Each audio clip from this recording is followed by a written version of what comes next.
profoundly altering drugs to minors. Very good, Senator. Okay.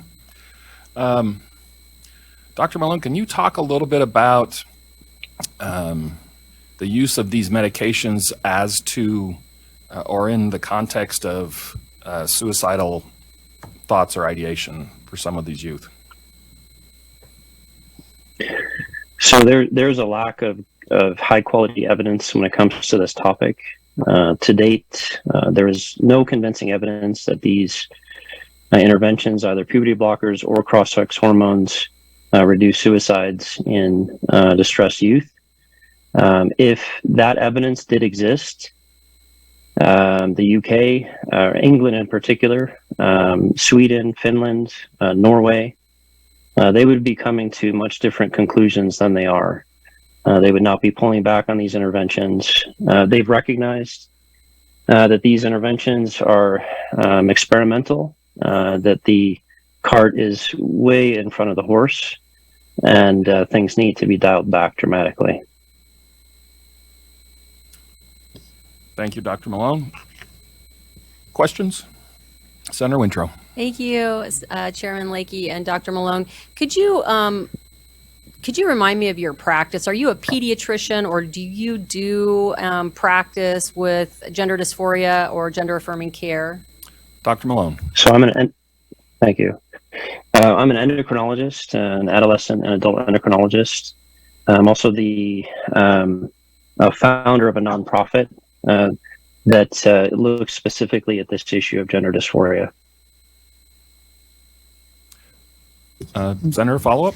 Thank you, Mr. Chair. Dr. Malone, you mentioned a nonprofit. What nonprofit are you speaking about?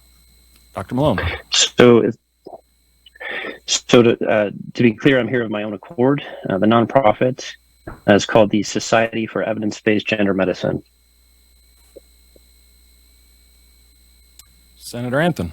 And basically, we're an international consortium collaboration of approximately 100 clinicians and researchers who have significant concerns about the state of the medical literature and the application of these interventions to minors. Thank you, Mr. Senator Thank you, Anthony, go Mr. ahead. Chairman. Dr. Malone, you're providing some expert testimony to us. Could you just let us know a little bit about your educational background? Dr. Malone. Certainly. So human biology, Stanford University, NYU School of Medicine, medical degree, internship, fellowship and residency at LA County Hospital, USC. Senator Winthrop. Thank you, Mr. Chair and Dr. Malone. We're going to let you get out of that Zoom room in a second, but I heard you talking about a cross use of puberty blockers and hormones, not just puberty blockers. So I was kind of interested in that because it seems like the research I've read that is a separate effect.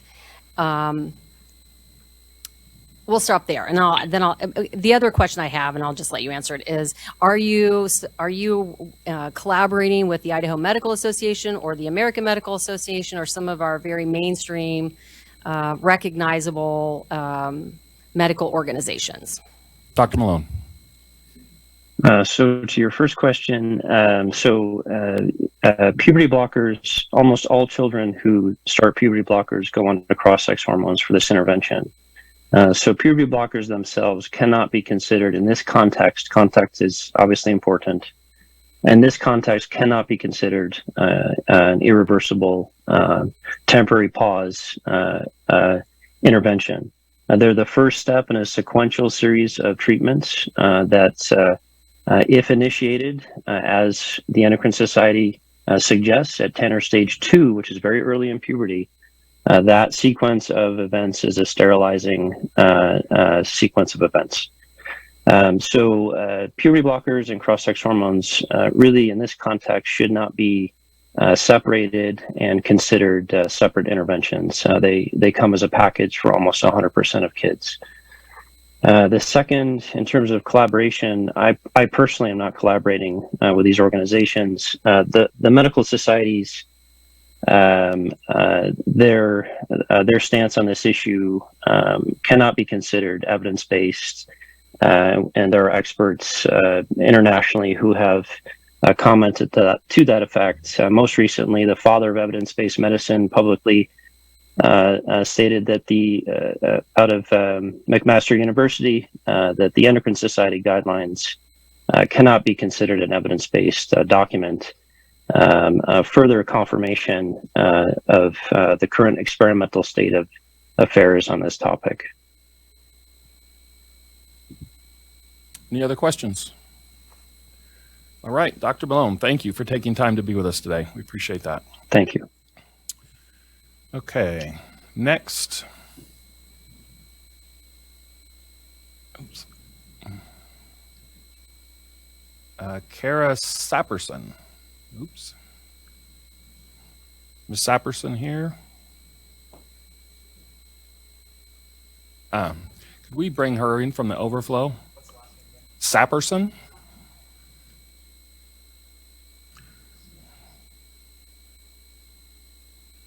And while we're getting her, we'll go ahead and take another one here. Gretchen Rauer?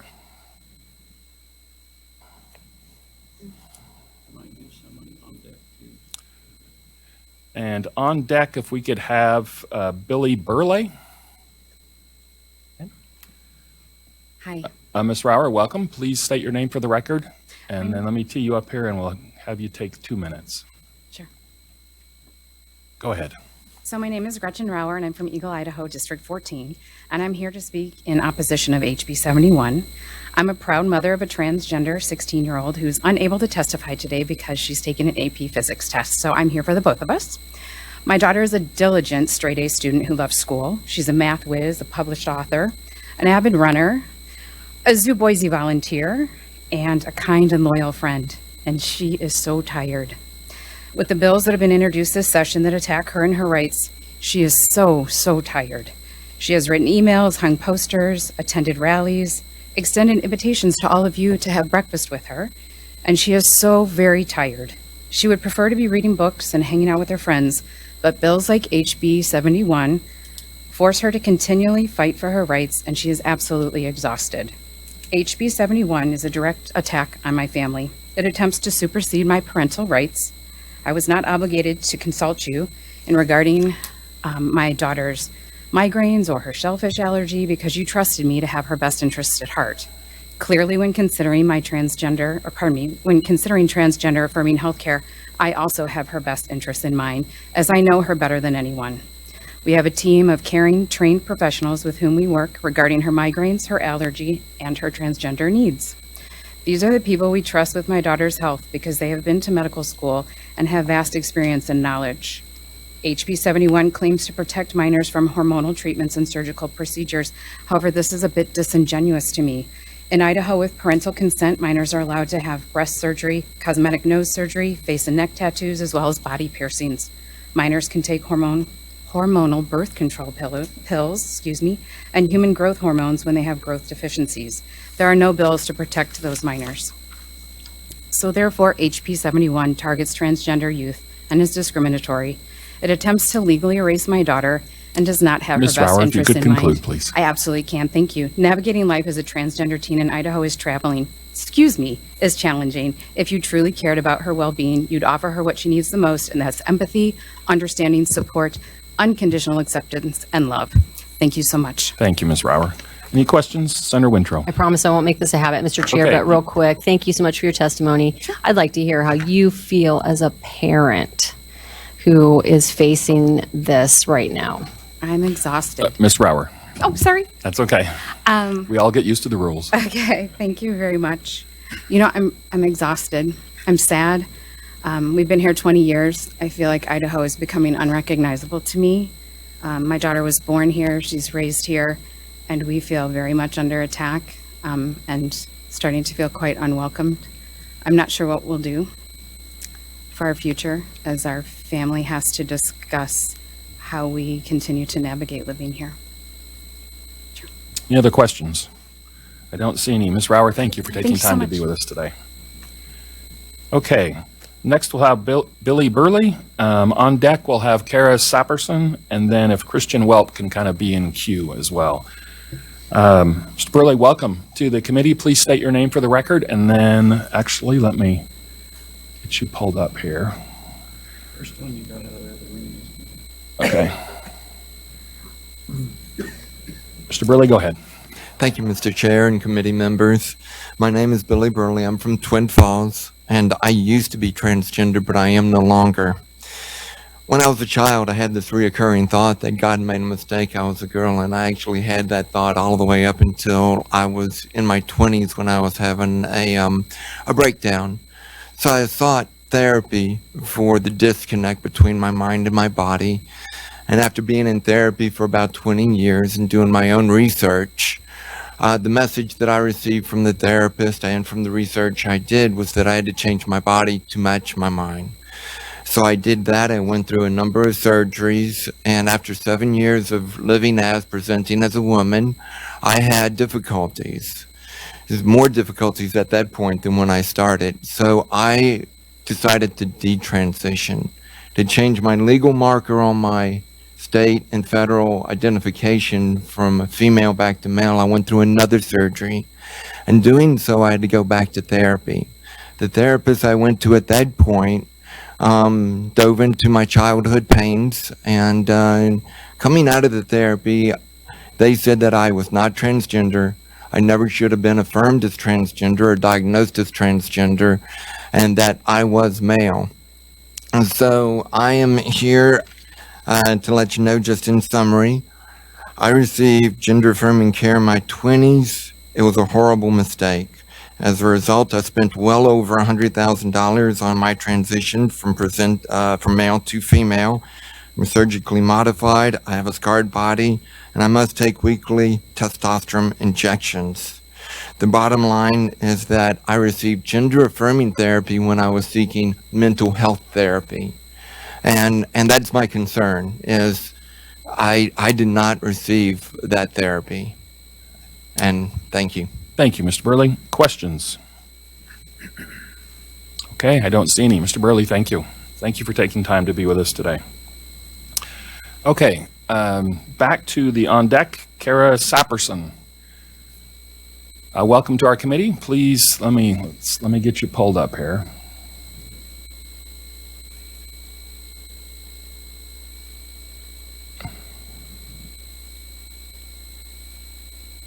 I had you found once.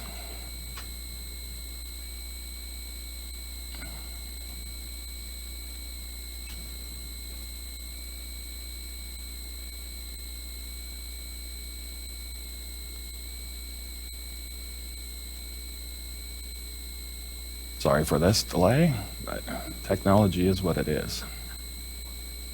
Oh, it keeps backing up on me. Gotta get to it quickly. Okay. Ms. Saperson, welcome. Please state your name for the record and go ahead and proceed. My name is Cara Saperston. Thank you, Senator Lakey and committee, for hearing me. So I'm a pediatric urologist. I've been in Boise, Idaho since I finished my training in 2008. I have clinics in Idaho Falls, Twin Falls, Fruitland, and here in Boise. I helped begin a clinic that helps children who are born with differences of sexual differentiation. And that clinic is what really informed us that there are children here in Idaho who did need support for transgender care. Our clinic for transgender children involves psychotherapy, pediatric endocrinology, as well as care coordinators. Children come to our clinic, it can take them up to 2 years before they ever get medical therapy. We spend a lot of time making sure they're in counseling. We send them back to counselors. We reassess with them how they're doing with their parents. And as previously stated, they do need to begin puberty before they even qualify for puberty blockade. It is also important to know that they need to be comfortable with the puberty blockade, and we wait another few years before they get cross hormones. And so puberty blockade is completely reversible. We have children who are on it for up to a decade at a time if they are precocious puberty and having periods at age 2. So it is very safe and absolutely reversible. So my request is that we really remove this bill from the female genital mutilation bill and it be a separate bill altogether. That we all agree that surgery is not appropriate for children under the age of 18. And we write a bill that says no children under the age of 18 should have surgery for transgender. And thank you.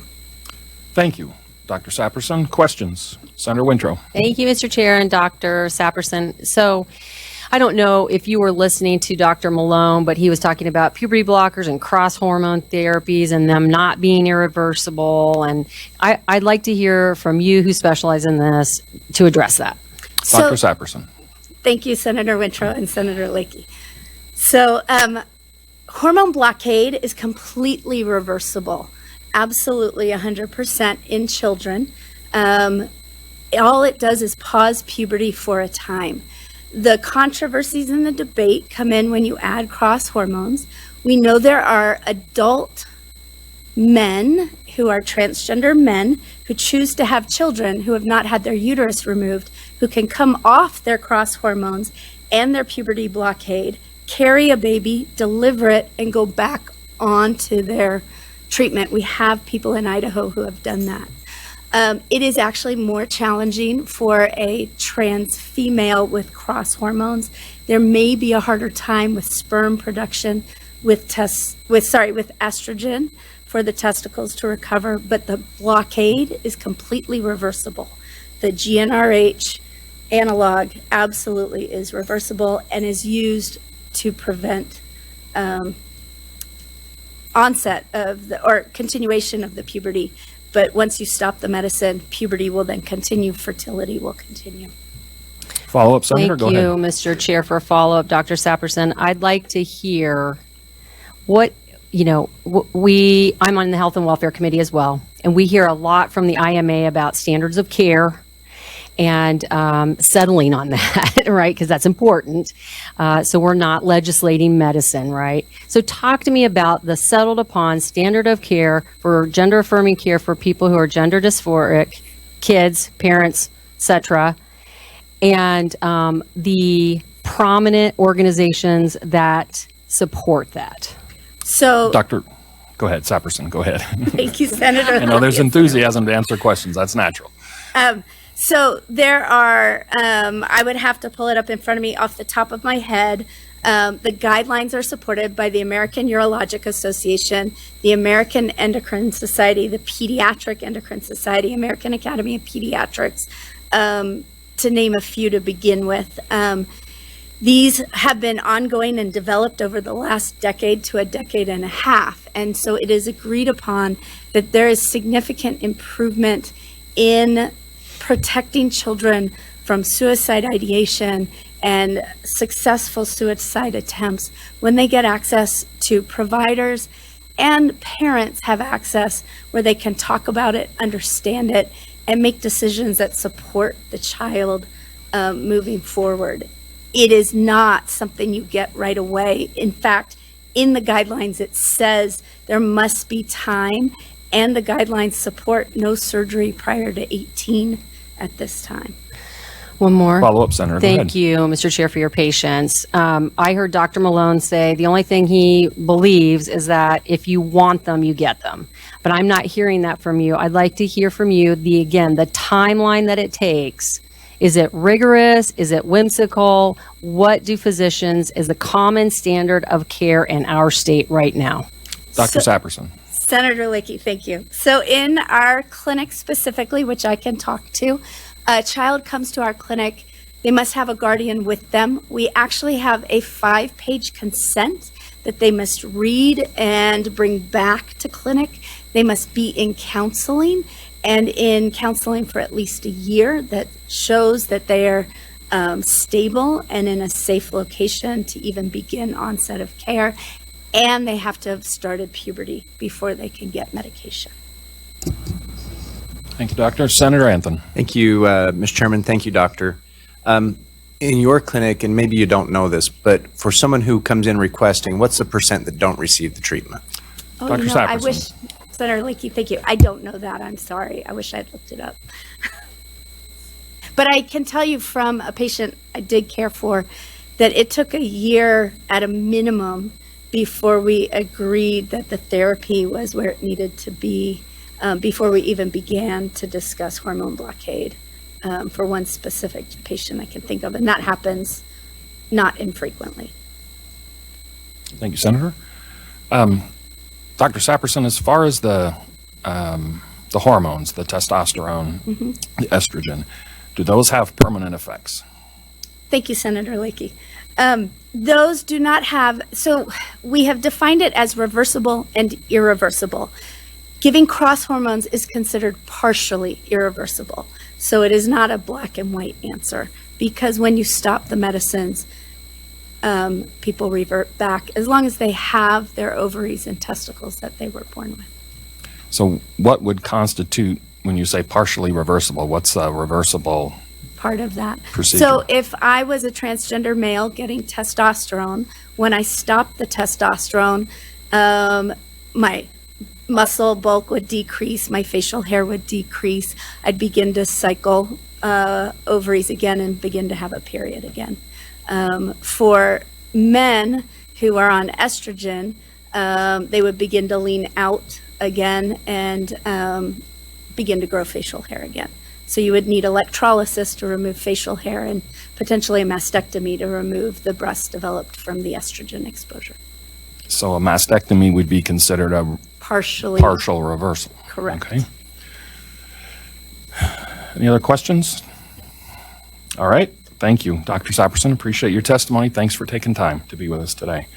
Okay, next we have Christian Welp, and then on deck, if we could have Robin Souter, and then I'll try to get Dr. French again, and if not, Craig Campbell.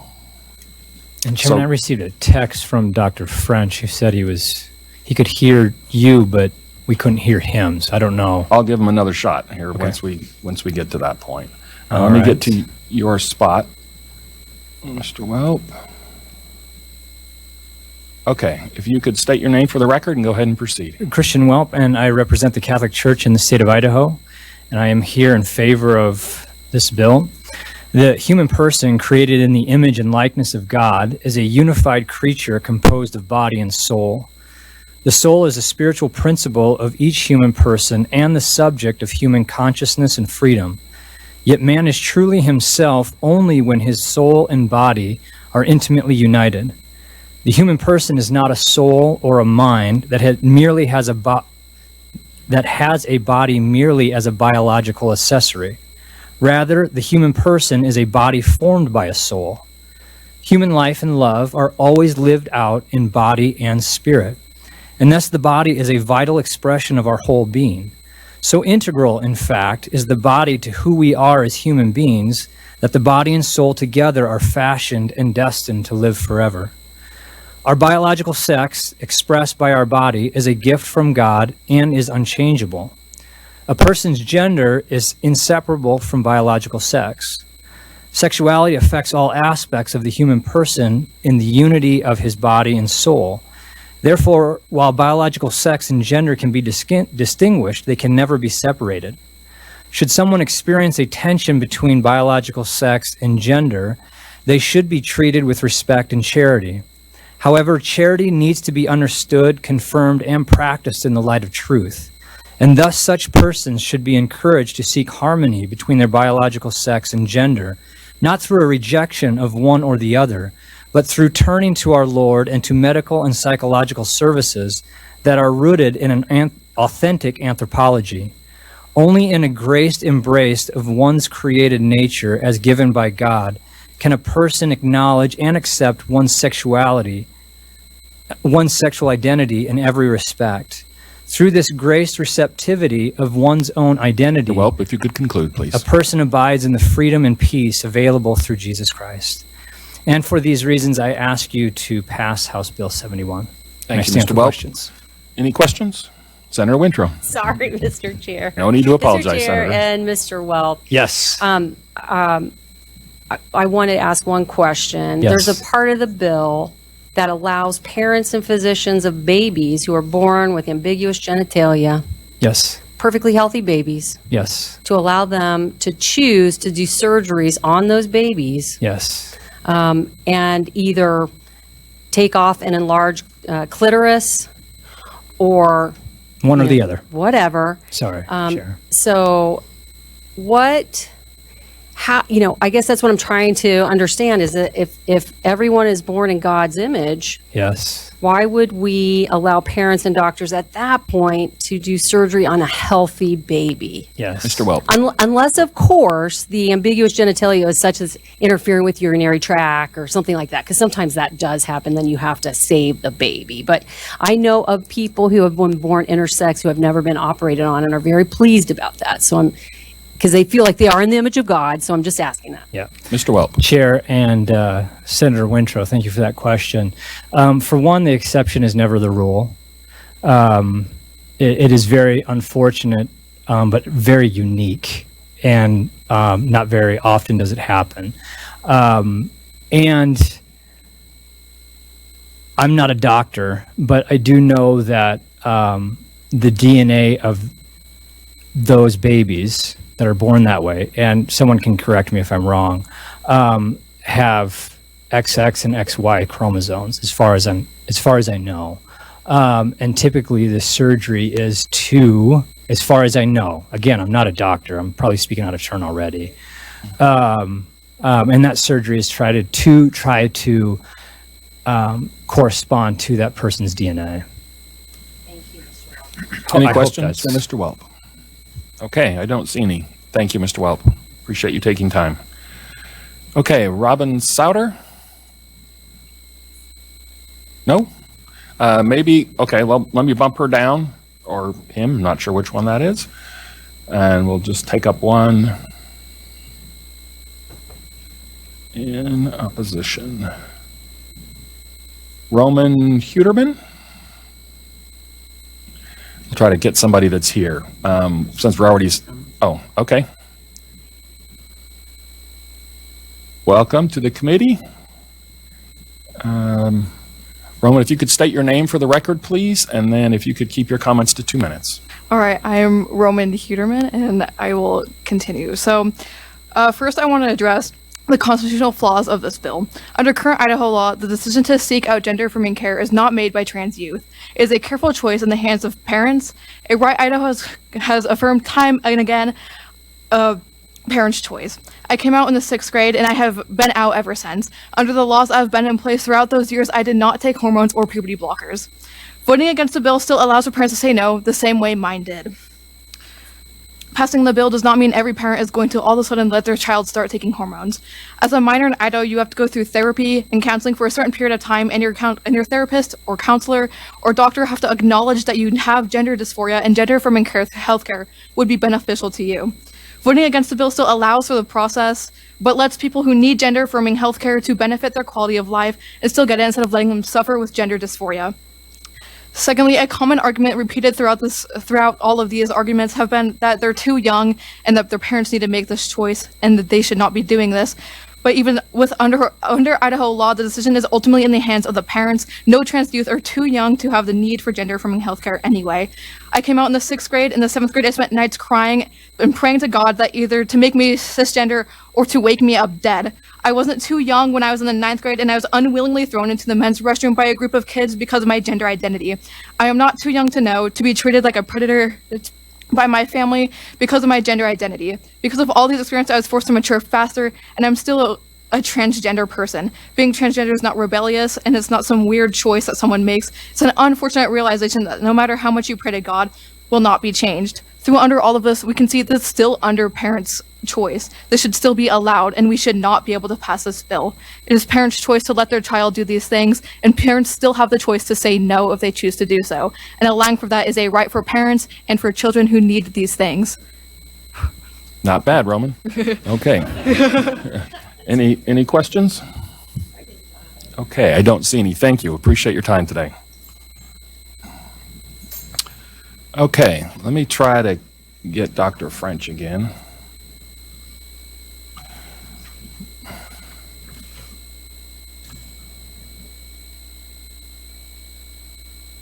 Oh, this page keeps refreshing on me.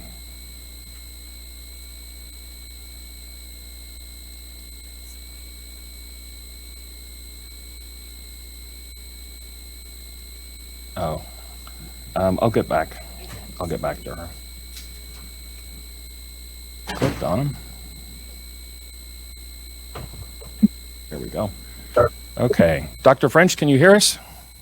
Yes, can you hear me? We can. Thank you. Yes, thanks. Yeah, it somehow didn't work last time, so appreciate your patience in retrying. No problem. If you could just state your name for the record and then proceed and keep your comments to 2 minutes, please. Okay, it's Dr. Scott French, and I am an emergency physician, and so I'm on the front lines of seeing the tragedy of the LGBTQ teens attempting suicide. And I just want to remind people that to call something healthcare, you have to promote health. And so what I see as an emergency physician is that there's an increasing rise in suicide amongst our children, particularly those with LGBTQ. So just to quote what the CDC says, 25% of LGBTQ teens attempted suicide in the first half of 2021 versus 6% of heterosexual. And then about 68.9 seriously considering suicide, only 13.6% of heterosexual males and females, but 46.8% of lesbian, gay, or bisexual, 39.5% of others are questioning. And so I think we're all concerned about saving our children. But what's been promoted is this idea that changing your gender will improve that. Well, we actually now have evidence that that's not the case. And it was brought up by Dr. Malone earlier. Sweden was the early mover in LGBTQ. They started in the 70s, and they have now abandoned it because it causes more harm. They did not get the decrease in suicides. And in fact, they experienced the same issue of, there was a 1,500% increase in teenage girls wanting to change their gender. It was a social phenomenon. It's the same thing that we occurring in our country. It used to be mainly males that were trying to transition. Now it's primarily females, and it's because it's a social phenomenon. But again, the statistics show that they did not decrease the suicide rates, and they also did not. That's why they abandoned it. So that's really the problem, is that we're not helping these children. We're actually harming them, and that's really what's the issue. Thank you, Dr. French. Questions for Dr. French?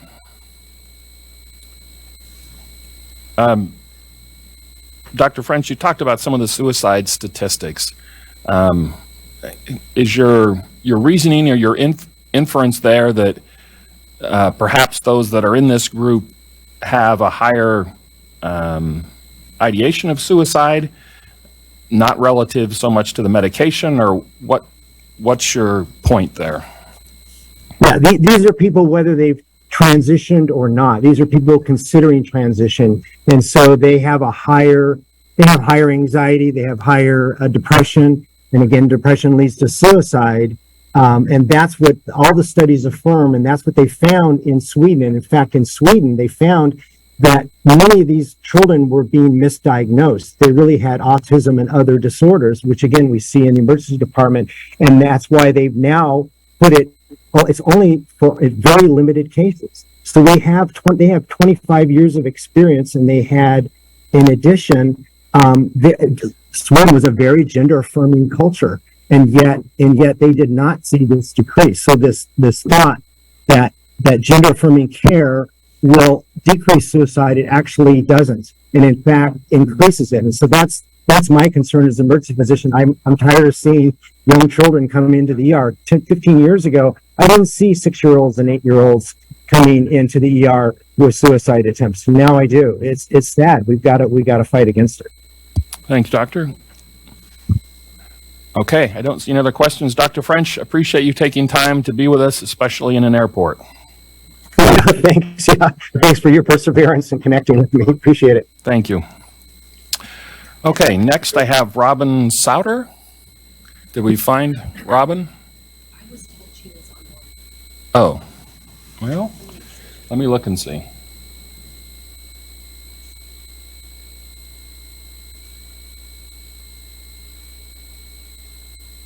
I know I saw it earlier.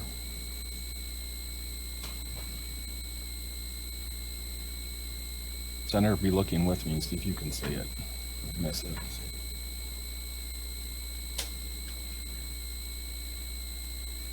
There it is. Okay, virtual. That's why she wasn't, or Robin wasn't coming forward. Robin, can you hear us?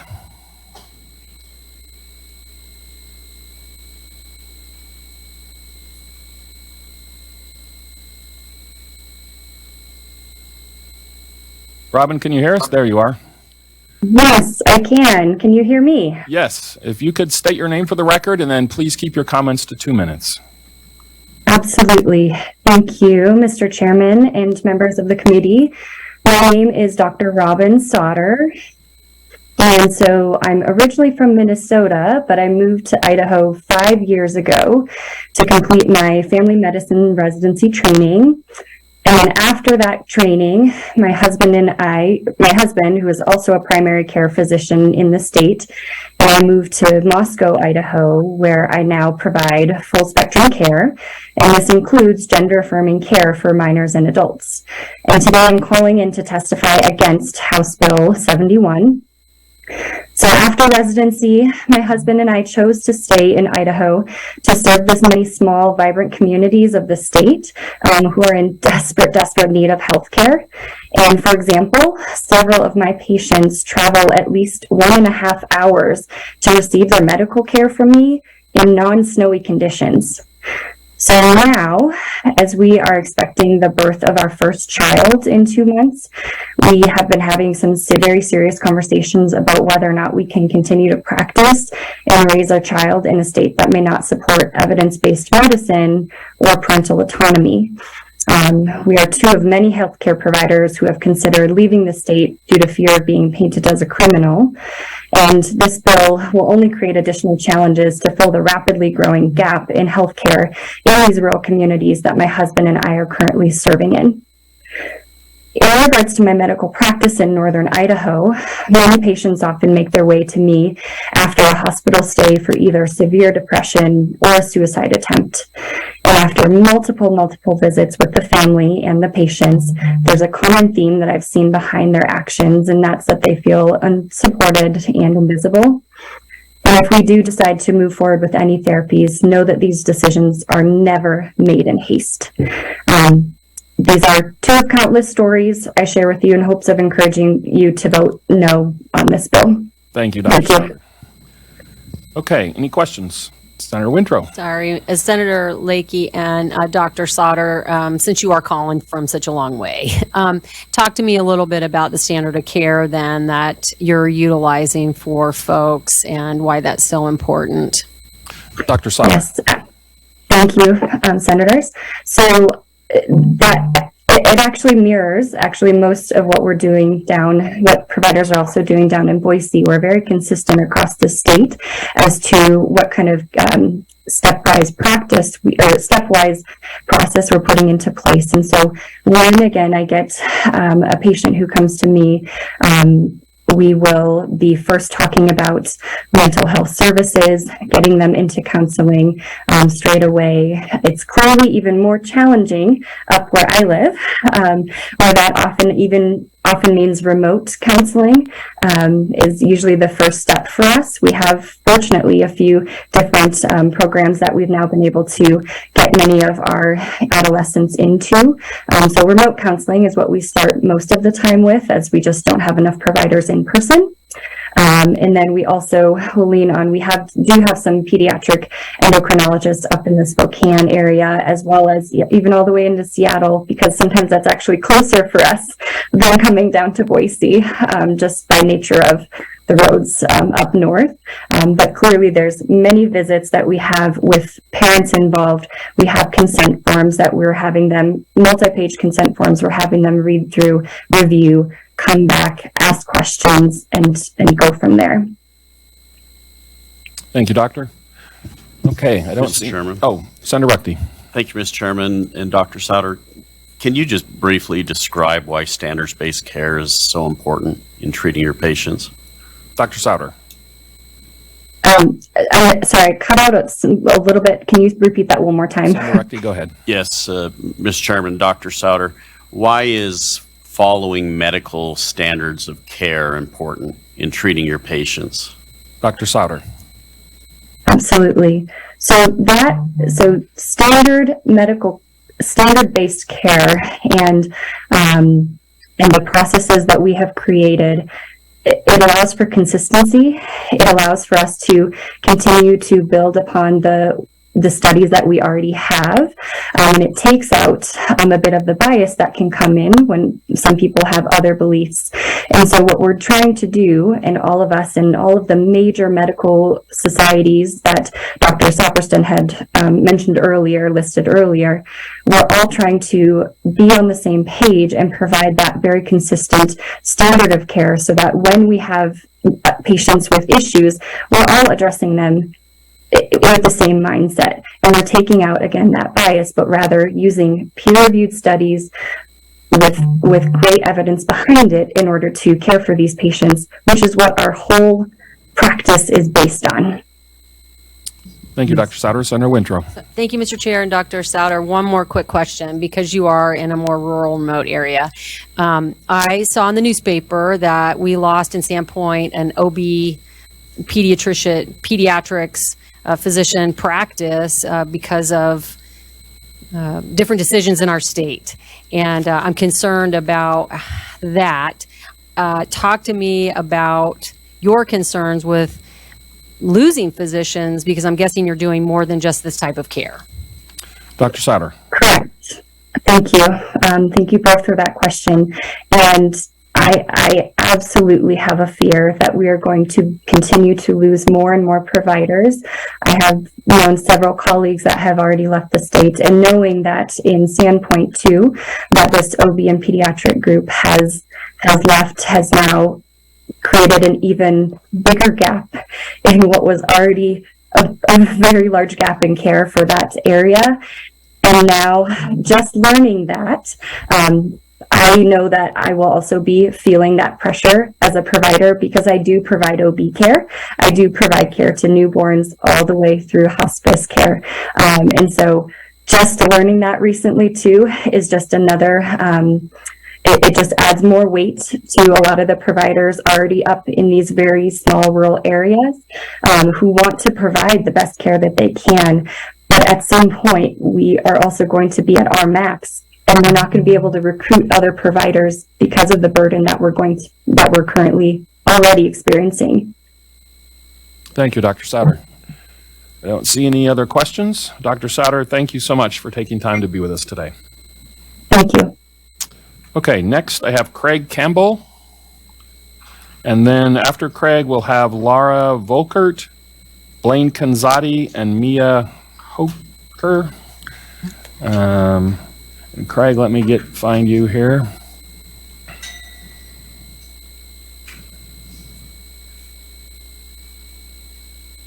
Okay, Mr. Campbell, go ahead, tell us your name for the record and proceed. My name is Craig Campbell, District 20 here in Boise. Father and a grandfather. That's a concern to me. But we prohibit minors from doing a wide range of activities in our society. They can't do the following. They can't contract for services. They can't marry, buy or drink alcohol. They can't use tobacco or buy it. They can't get a tattoo. They can't attend an R-rated movie or buy a firearm. Yet children in this country are being approached as young as 5 years of age to start considering gender transition. And there are a number of people that have reported on this. The thing is, if we can do irreversible damage to them, why would we replace some of the reversible choices, like things we prevent them from doing right now, with things that are irreversible? Chloe Cole came to Idaho and spoke to this. She was a girl transitioning to a boy from 12 to 15 years old in California. It culminated in her doing a double mastectomy. She told us that she was warned of some of the consequences, but she said, I was too young to understand the long-term repercussions of my choices. When she was a junior in a high school psychology class, she was taught about the importance of breastfeeding for a mother bonding with her baby. It was that when she realized the loss that she was actually suffering. If they are too young to make a wide range of life choices, gender transition should be added to this list. Personal experience, 14-year-old niece, Facebook page, men from 30 guys from men from 21 to 35. In the argument with her father, she said, "I'm 14 years old and I know what I'm doing." Me, 24 years old.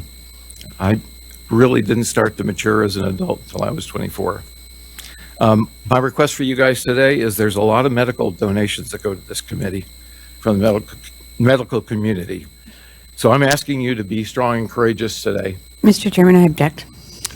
Mr. Campbell, the reason for the objection was kind of the insinuation that because elected. Sunshine Report, I looked it up last Yeah, night. Mr. Campbell, let me just give you a little advice. Mr. Chairman. The insinuation is kind of if we receive campaign contributions that somehow indicates how we will vote. I want to assure you that that's not the case. Okay. So please talk about the bill and I am. I've got one sentence and we're go, done. Go ahead. I'm just asking you all to be strong and courageous today. Protect the children of Idaho and not the medical industrial complex we have. Thank you, Mr. Campbell. Any questions? Senator Wintrow. Mr. Chair, not for a question, but just to, for a little bit of correction. In the state of Idaho, with parent consent, unfortunately, you can get married, you can get a tattoo, and you can go to an R-rated movie. At 16, that's true. From 16 on up, she is correct. Thank you, Mr. Campbell. All right, thank you. All right, Mr. Campbell, again, thank you for your time today. All right, Laura Volkert. Laura, welcome to the committee. Thank you. Let me get you pulled up here. Okay. And actually, that's an O, not an A. So, Laura, please state your name for the record and go ahead and proceed. My name is Laura Volkert. Thank you, Chairman. Thank you, Senators. I live in Boise. I am a friend of parents of transgender children, and this committee has a simple choice to make today. It can choose between lies or lives. I have already emailed the committee about the Swedish studies frequently cited by proponents of this bill. I've linked it again in the written version of my testimony. The study just doesn't say what the bill's proponents say it does. The study actually says that gender-affirming care helps treat gender dysphoria, just that it is better when paired with therapy. We know that gender-affirming care saves lives. Studies have shown that suicide attempts by transgender individuals who are forced to detransition are roughly double those of their counterparts who continue to receive gender-affirming care. I've linked that study as well. I believe that gender-affirming care saved the life of one of my best friends, their oldest child. Before he transitioned to male, he was hospitalized numerous times for a severe eating disorder. His parents were in anguish every time he refused to eat until he starved himself to the point of needing medical intervention. After he transitioned, this all stopped. He was able to live happily and healthily. Choose lives over lies. I urge you to vote against House Bill 71. Thank you, Laura. Any questions? I don't see any. Laura, thank you so much for coming today. Okay, next I have Blaine Kanzati. Mr. Kanzati, welcome. Let me get you pulled up here.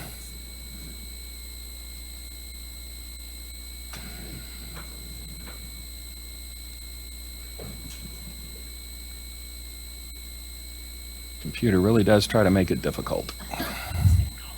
Mr. Kanzati, go ahead, tell us your name for the record and proceed. Thank you, Mr. Chairman and members of the committee. Good afternoon. My name is Blaine Kanzati. I serve as president of Idaho Family Policy Center.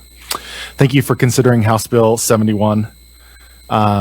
We've worked with numerous physicians on this legislation over the last few years, and those medical professionals have impressed on me and convinced me that these pharmaceutical and surgical interventions are never medically necessary for treating gender dysphoria in children.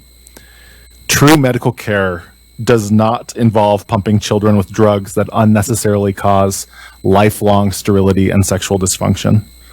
And true medical care does not include catastrophically and irreversibly altering the bodies of children. Gender dysphoria should be treated according to the Hippocratic Oath that has been taken by all doctors for millennia. Do no harm. But these medical interventions do irreparable harm. And that injustice is magnified when children are the victims. All of this explains why lawmakers in 8 states have passed laws protecting vulnerable children from these harmful drugs and procedures. I encourage you to follow their lead. Children who struggle with gender dysphoria are really suffering, but they need help, not harm. This legislation protects those children. Thank you for your time, and I'm happy to stand for any questions you might have. Thank you, Mr. Kanzati, for being efficient. Questions? Okay, I don't see any. Thank you. Blaine, thank you for coming today. Okay, next I have Mia Hothker, and then after Mia, we'll have Ron Nate. Mia, welcome to the committee. Let me get you pulled up here.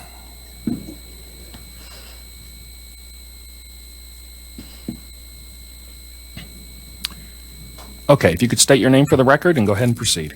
Thank you, Chairman Lakey. For the record, my name is Mia Hetker, and I am here on behalf of those not familiar with testifying in order to make their voices heard. Good senators, I would hope that by now you've recognized me. Only 4 weeks ago, I was among you in the chamber, decked out in my red sweater vest and representing the Senate. Over the course of my 6 weeks as a page, I admired you all for your care and consideration during the legislative process to ensure the success of Idahoans. I watched you as you handled things with grace and compassion for the individuals whose lives you were affecting with the legislation you were passing. However, I cannot say the same words to you today. I strongly urge you to oppose House Bill 71, and I'll tell you why. I could stand up here and tell stories of my friends who've had their lives saved by these procedures. I could talk to you about the nature of this bill and the thing it stands for. I could even speak on the language of the bill itself. However, I will let the many others in this room do so for me. Instead, I will put it simply, you are breaking Idaho Code. Section 32-1011 of Idaho Code states that parents who have legal custody of any minor child or children have the fundamental right to make decisions concerning their care, custody, and control. HB 71 is denying parents of that right to help their child decide what is best for themselves. You as an individual, you as a parent, are able to make decisions for yourself and your children, including decisions surrounding their medical care. Idaho is one of 15 states that defines and protects parental rights. 4 weeks ago, the majority of the Senate voted in favor of a bill that would lead to the explicit statement of parental rights when dealing with childhood protection services. When you debate in support of House Bill 71, you are denying parents and their children the fundamental right to choose what would benefit them, and you are also denying the health provider weigh in on that decision. When you debate in support of House Bill 71, you are picking and choosing which parental rights you would like to keep. I'm asking you now, as I stand in front of you, best lists, to put your predispositions about the subject matter of the bill aside and vote for the right to choose, the Idahoan right. Thank you for your time today, and I would gladly stand for any questions. Thank you, Mia. You were perfect on your time. Any questions for Mia? Okay, Mia, thanks for coming back. It's good to see you again. Okay, next I have Ron Nate. Ron may be in another room. I think he canceled. Oh, he canceled. Oh, okay. All right, let me get to another person here.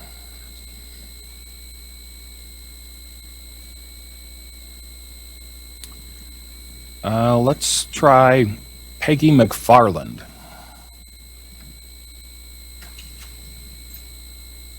Peggy, can you hear us?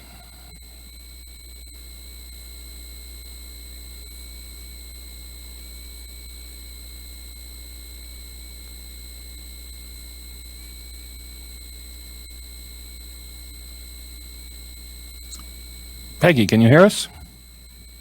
Yes. Peggy, welcome to the committee. If you could please state your name for the record and keep your comments to 3 minutes.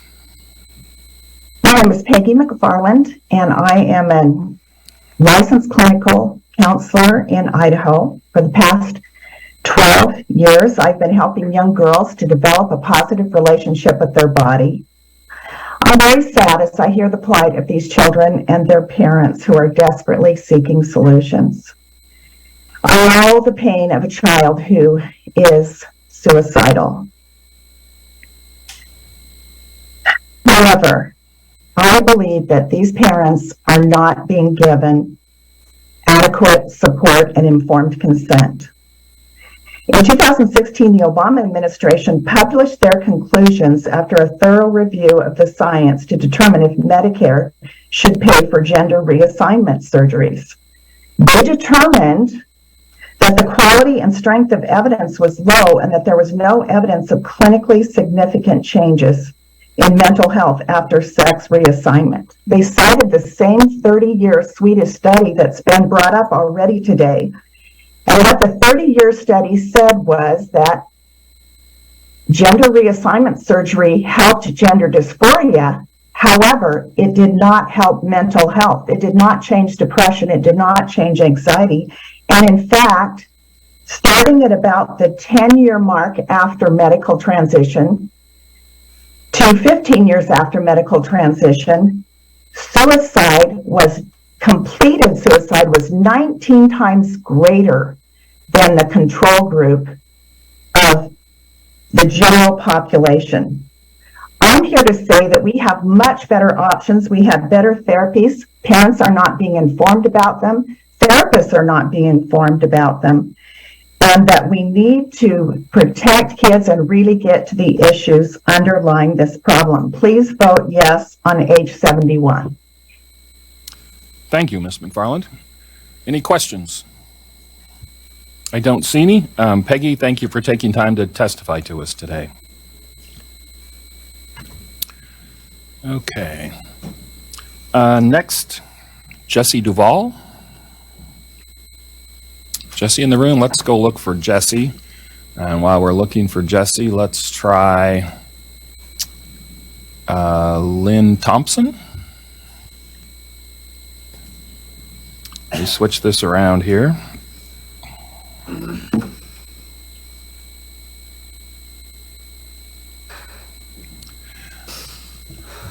Lynn, welcome to the committee.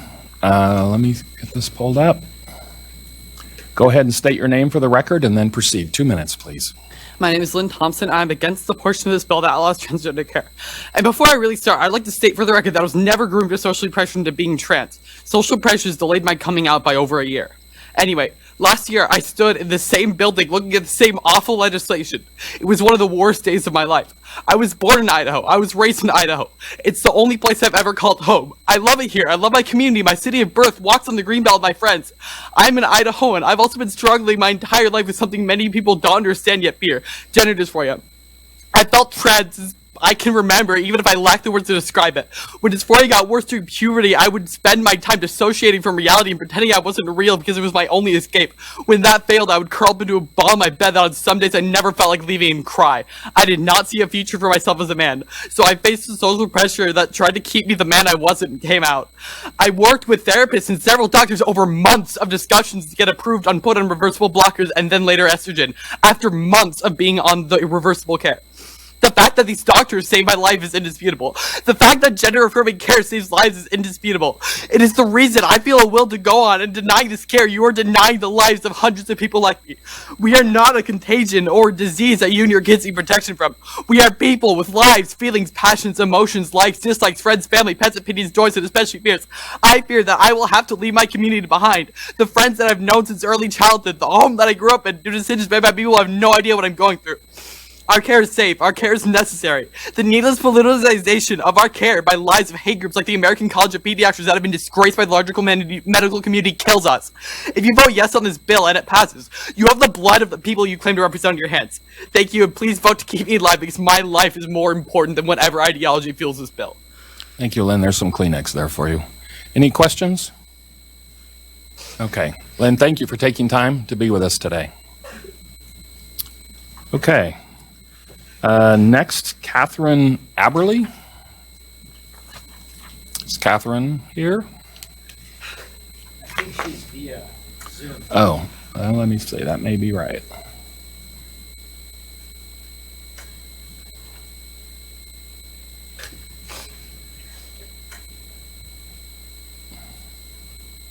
Correct.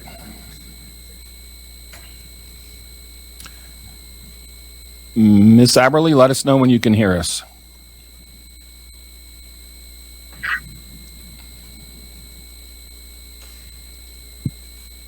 Ms. Aberly, can you hear us?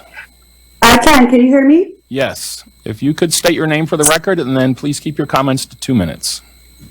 Okay, great. My name is Catherine Aberly. I'm a board-certified surgeon, and this is my personal experience as a doctor. I currently live in Coeur d'Alene. At my previous practice in Kansas City, some of my colleagues performed top surgery, where breasts were either artificially implanted or surgically removed for no reason other than gender dysphoria. Some of these patients were later referred to me for other medical treatments, and I saw the pain in their eyes. It was unmistakable. The majority of gender dysphoric patients carry other mental health diagnoses. Many have been, unfortunately, sexually abused. These patients and their families are suffering mightily, and they are desperate for solutions. I can testify that medically altering their physical appearance is not the answer for the pain that they carry. As a doctor who has been sworn to do no harm, it is my duty to warn you against gender treatments that fundamentally alter a child's healthy body. These therapies sterilize children and do not address their underlying trauma. It would be considered unethical to perform gastric bypass surgery on a child with an eating disorder. So why are we aggressively altering children's bodies through hormones, puberty blockers, and irreversible surgeries? Even scientists have yet to examine the long-term consequences of these treatments. 95 to 99% of children who receive puberty blockers then go on to receive cross-sex hormones. Transgender therapy is a fast train which, once started, has no getting off. Currently, Sweden, Denmark, Finland, the Netherlands, Latvia, Lithuania, Poland, the Czech Republic, Austria, Croatia, Italy, Spain, and Portugal are limiting transgender therapies to minors. These countries were among the early developers of transgender treatment protocols, but now they're seeing the consequences of these treatments of skyrocketing despair and suicide. We have the opportunity in Idaho to pause and reevaluate what we are doing to children. Let us have the wisdom to learn from what is happening in Europe and protect this most vulnerable population of children in Idaho. Committee members, it is my recommendation that you vote yes to Bill 71. I will stand for questions. Dr. Aberle, thank you. Questions? Senator Hart. Thank you, Mr. Chairman. And Dr. Aberle, is there an age where someone who is struggling with this kind of a decision would have the maturity to understand all the consequences of their decision? Dr. Aberle. Thank you, Senator and members of committee. I would say in my experience as a surgeon, I treat everything from pediatric patients to adult, that I would say once a patient is 18 years of age, that general consent, that we can use that as a foundation to be able to give consent for treatments, especially something that has such long-term effects on their body and mental health. A follow-up? Follow-up, Senator. Go ahead. Thank you, Mr. Chairman. If there was a study that supported this, how many years might it take to get such a study done, and what would that study look like? I mean, how many patients would be tracked, or how would a study like this be put together? Dr. Aberle. Mr. Chairman and members of the committee, are you specifically referring to the question of being able to evaluate for informed consent, or are you questioning more how the effects of these therapies? Senator, for clarification. I would say the effect of the therapies, whether or not it's a wise path to follow for the types of issues that the patients are struggling with. Dr. Aberle. Mr. Chairman and members of committee, so I would say that we can look to Sweden, because Sweden has been looking at this for decades. We know that with patients that are undergoing treatment and kind of the long-term consequences that we've seen, the side effects typically start in terms of the increased suicide that other speakers have talked about. It's typically about 10 to 15 years after the surgeries have been completed. And so we're looking at several decades. And something came out in Sweden within the last year or so where they've had the longitudinal data looking at thousands of patients over not just 2 or 3 or 5 or 10 years, but really since the 70s for a long-term amount of data. And what they're seeing has changed their protocols completely. Sweden was one of the early adopters of the Dutch protocol that's currently being followed across the world. And now they are really restricting almost entirely medical treatment for minors. And they are focusing as a first-line treatment aggressive therapy. And really evaluating is autism part of the diagnosis that these patients carry. So they're really doing an about face, and where they were one of the first to start this treatment protocol. Does that answer your question? Yes, Doctor. Thank you. Senator Wintrow. Thank you, Mr. Chair, and Dr. Aberle. Isn't it true that we can actually, with parental consent, provide breast reductions and nose reductions, just, merely for mental health or self-esteem reasons right now? Dr. Aberle. Yes, I mean, I think there are, surgical treatments that are currently being advocated for a variety of different things. Yeah, plastic surgeons do breast implants and they do rhinoplasties and those sorts of treatments for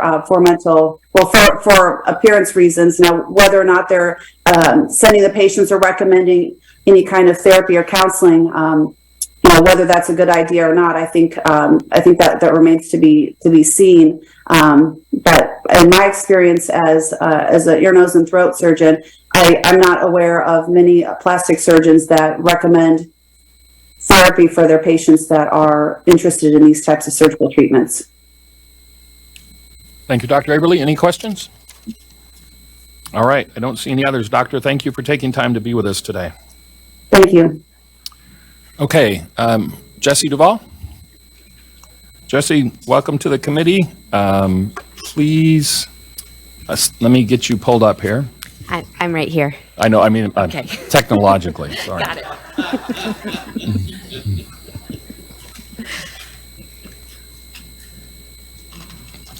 This computer is doing its best to resist my efforts.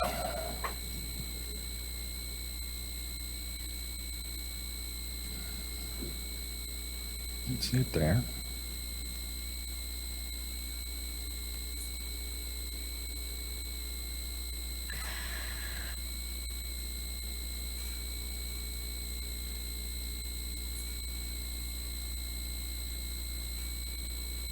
No, come on.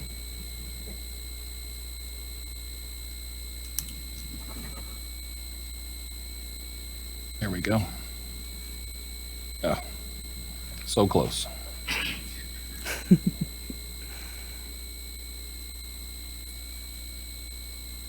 Where'd it go? Right there. Oh.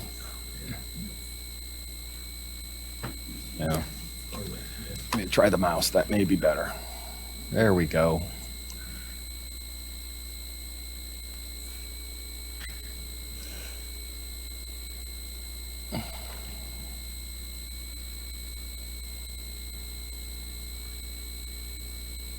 Actually, this was better.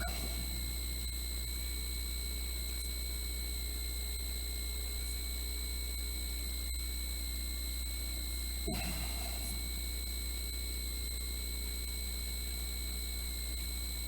we go. Okay, Ms. Duvall, thank you for your patience. Tell us your name. Go ahead and proceed.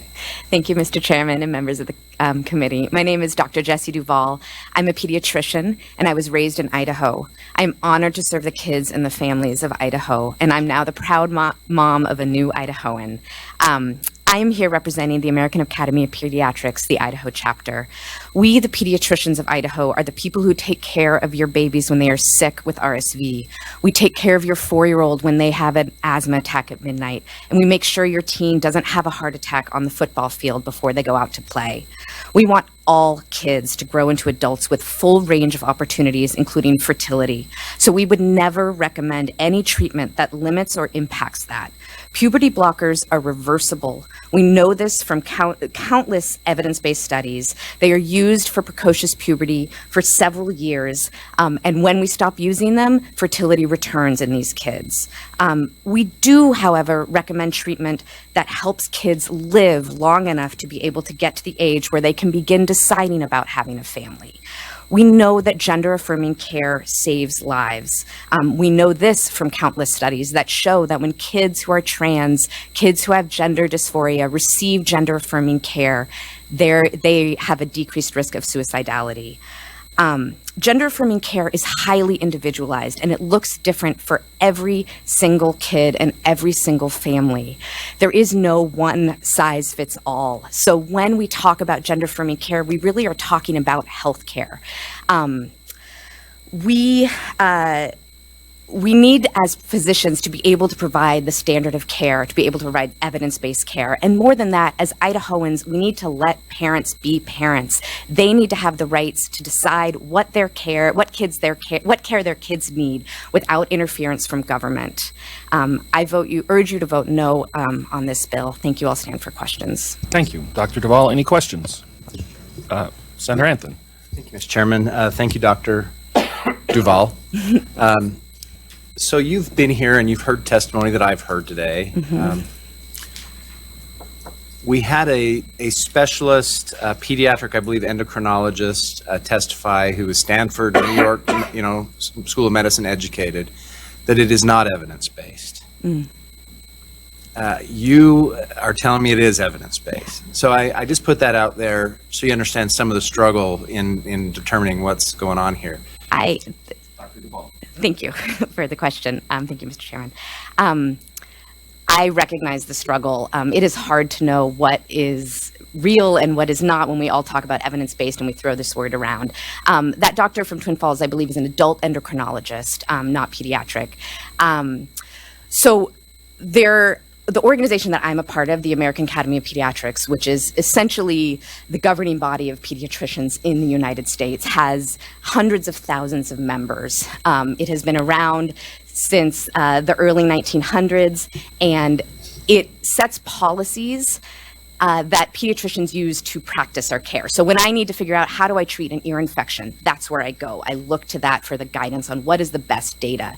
When we develop policies, the American Academy of Pediatrics, we do it over 7 to 10 years to develop policies. And as we're doing that, we're gathering evidence, which are from studies that have been published in peer-reviewed journals that are looked at over and over again. And then from these studies, you talk to experts, we look at the studies again, and then we develop a policy. So when I say that gender-affirming care is a standard of care, it's not just that yesterday somebody woke up and decided, hey, let's do this. It's that this is incredibly well studied. This is what my medical society, what the American Medical Association, what the Association of Pediatric Endocrinologists, what the Association of American Academy of Family Physicians, all of these well-established organizations, they have studied this, they've looked at all the evidence, and they believe that this is a policy that gender-affirming care is something we should support. The organization, the American College of Pediatrics, which is often used as a source of information, has about 500 members, and it's only been around for, I think, about 7 years. A follow-up, Mr. Chairman? Thank you, Mr. Chairman. Thank you, Dr. Duvall. So when I hear the standard of care, and this is what I've tried to kind of get at a little bit today, I wonder when someone comes into the doctor and says, I'm experiencing gender dysphoria, I think I need puberty blockers. I don't know that that's how it happens, but I'm just...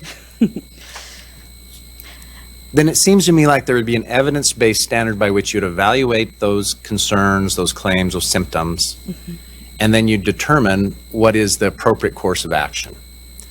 And one of the ways that I think, one of the things that may be telling is, what are the percent that come into the office, they're said no, they're told no, you need something else. Right. And what I've been told is, it's 100%. That when you walk in the door, that's all you got to say. And the standard of care is such, whatever it is, and I don't know it very well, that you're put on the drugs. Help me understand that. Dr. Duvall. Thank you. Yeah, that seems scary. If you could just walk into a doctor's office and say, give me this, I think I have this. We all know that young people feel a lot of feelings. They go through a lot of things. They're doing a lot of transitions. Nobody just walks into the office and says, I have gender dysphoria, give me puberty blockers. That just doesn't happen. What does happen is a parent and a child will come to the office and say, something's wrong, something's not working. I'm not feeling like I should be the person I should be. And we get that kid therapy. we do therapy for years. We do a lot of evaluations. We have a lot of experts that come in, and this is usually in the primary care office. And then at some point it becomes clear, maybe gender dysphoria is what's going on here. Maybe that is an element of what's happening. So then we get that kid in to see specialists. So we get them into the gender clinic, or we get them in to see a pediatric endocrinologist. We get them in to see a counselor who's a specialist in this. So this doesn't happen in a day or a week or even months. This happens over years. Mr. Chairman, last question. Follow up, Senator. Go ahead. So I hear you. And what you're telling me is it doesn't happen quickly. And that's not what my question's about. What I'm wanting to know is, for the children who are brought into the office, what % are told, no, you're not getting it? Dr. Duvall. Thank you, Mr. Chairman. I think the thing to remember is that this care is highly individualized, and it's really a decision between parents, the physician, and the kid. But really, it's parents and physicians who are making this decision. I don't think it works like that, where it's a kid comes in and says, yes, I need this, and they automatically get it, and it's like a clear no, yes. I think what does happen is kids sometimes go through therapy and turns out that actually they don't feel like they need to do anything else in that. That happens quite a lot. Some kids start the gender affirming care process in that, like, the first parts are like social transition, so they start going by different pronouns, or maybe they adopt a different name, and then they decide, you know what, I'm not feeling that anymore, and then they kind of go back to another place. Or what happens is they do start puberty blockers, and they go through about 3 years, 2 years, and then they think, you know what, I'm actually have had space to figure out how I feel about my gender identity, and they stop the puberty blockers, and then they proceed through puberty. So really what this medication does and what these meds do is they give kids and families some time so that they can figure out what it is the best path for them. Because if we know that puberty is impending, and puberty is something that when kids who have gender dysphoria go through puberty, they can have deep psychological crises that lead to suicide attempts and lead to suicide, like actual suicide happening. So what we're trying to do is buy them some time so that they can get to a better place where they can have a little bit more clarity to figure out, okay, who am I? Because puberty is as terrifying for some of these kids as I know you are hearing like surgery might be. Yeah, and thank you, Mr. Chairman. Senator Just for a quick comment, Go ahead. I appreciate all the answers. I appreciate the intentions that you're expressing. I just haven't seen any data that says when a child is brought into the doctor's office that they could be told no. That they could be told, you're not going to get the medicine. It's not right for you. I have children. I take them to the doctor. We tell them what we think's wrong. The doctor says, no, that's not what's right. You know, you don't need an antibiotic today, or whatever it is, right? So again, I'm just trying to understand information I've been given, which is that there is nothing stopping this. That you bring the child in, all you got to say is gender dysphoria, there's a prescription going to be written, you're not going to be told no. And that doesn't seem like a standard of care. So. Can I? Dr. Duvall, go ahead. Thank you. So I would actually encourage, if possible, Dr. Dan Flynn, who is our pediatric endocrinologist, works with these kids all the time, and he has told me that most kids are told no at the beginning, and most families are told no at the beginning. So, yeah, I would encourage you to bring him up. He is an expert in this. So, Thank you, Dr. Duvall. Any questions? Senator Windrow. Thank you, Mr. Chair, and Dr. Duvall. I really appreciate this. So I guess what I'm hearing you say, and hopefully we'll hear from Dr. Flynn, is that, hey, this is a process and no one does just get medicine. And that, in fact, you try other things before the medicine. In fact, you try maybe a different set of clothing or makeup, or, cutting your hair, or, just trying anything you can to kind of get a feel for how you want to express yourself before we use medicine, right? Is that what I'm hearing? Dr. Duvall. Thank you. Yes, that is 100% accurate.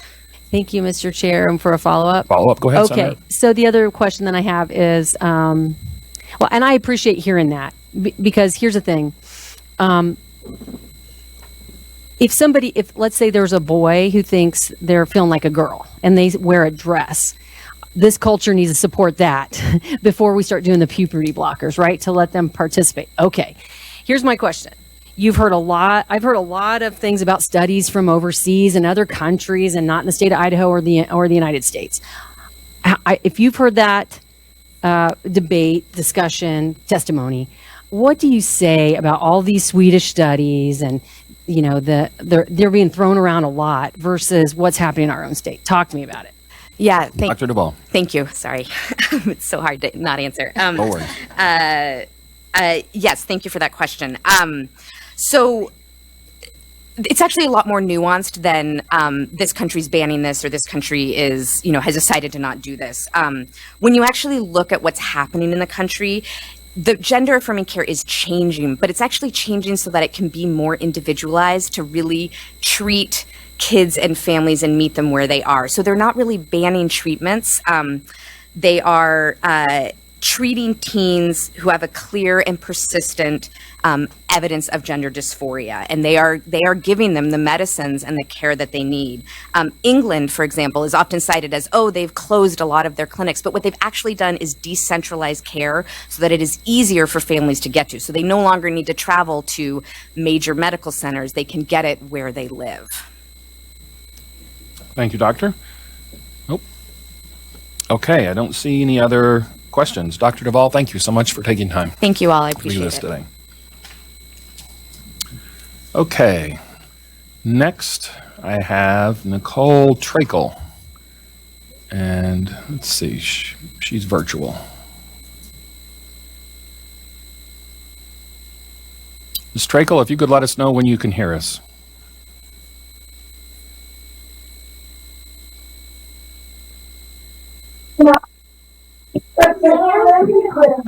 Hello, can you hear me? Yes, Ms. Trakel, we can hear you. Please state your name for the record, and if you could keep your comments to 2 minutes, please. Yes, my name is Nicole Trakel from District 11. Chairman Lakey, I speak in favor of House Bill 71. Kids should be allowed to be kids and learn who they are without medical intervention.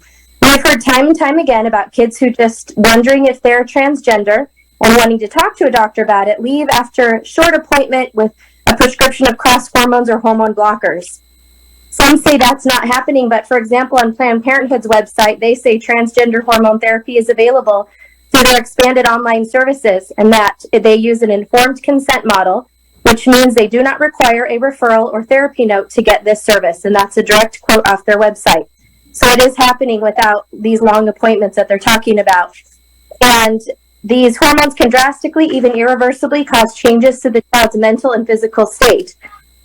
Puberty only happens for a certain amount of time where you grow, and you have males ending up who never develop, end up with a micro penis. Girls have been known to deal with new rage issues and self-harm after being put on high doses of testosterone. Like mentioned before, there are girls who may have been sexually assaulted, have said they're transgender just to have their breasts be cut off because they no longer want a part of their body that may have led to their abuse. Counselors are often not digging into other deeper issues, just wanting to band-aid the surface issue like the gentleman mentioned earlier. And according to the National Institute of Health, a study of 10,270 transgender patients, 58% had at least one psychiatric diagnosis in addition to their transgender, compared to 13.6 of traditional patients.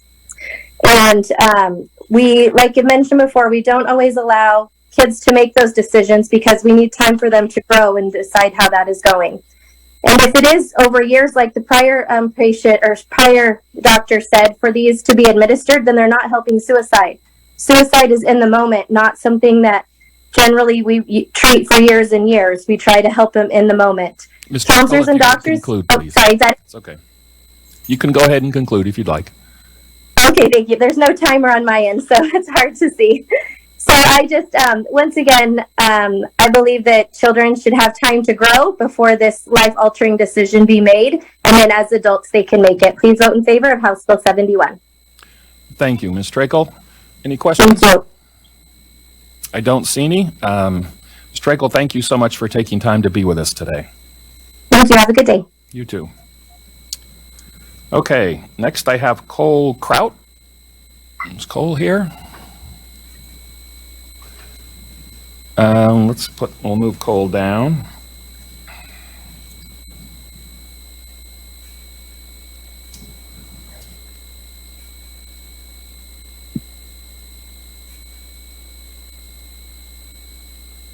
And let's try, we'll go with Neil Reagan, and that's virtual.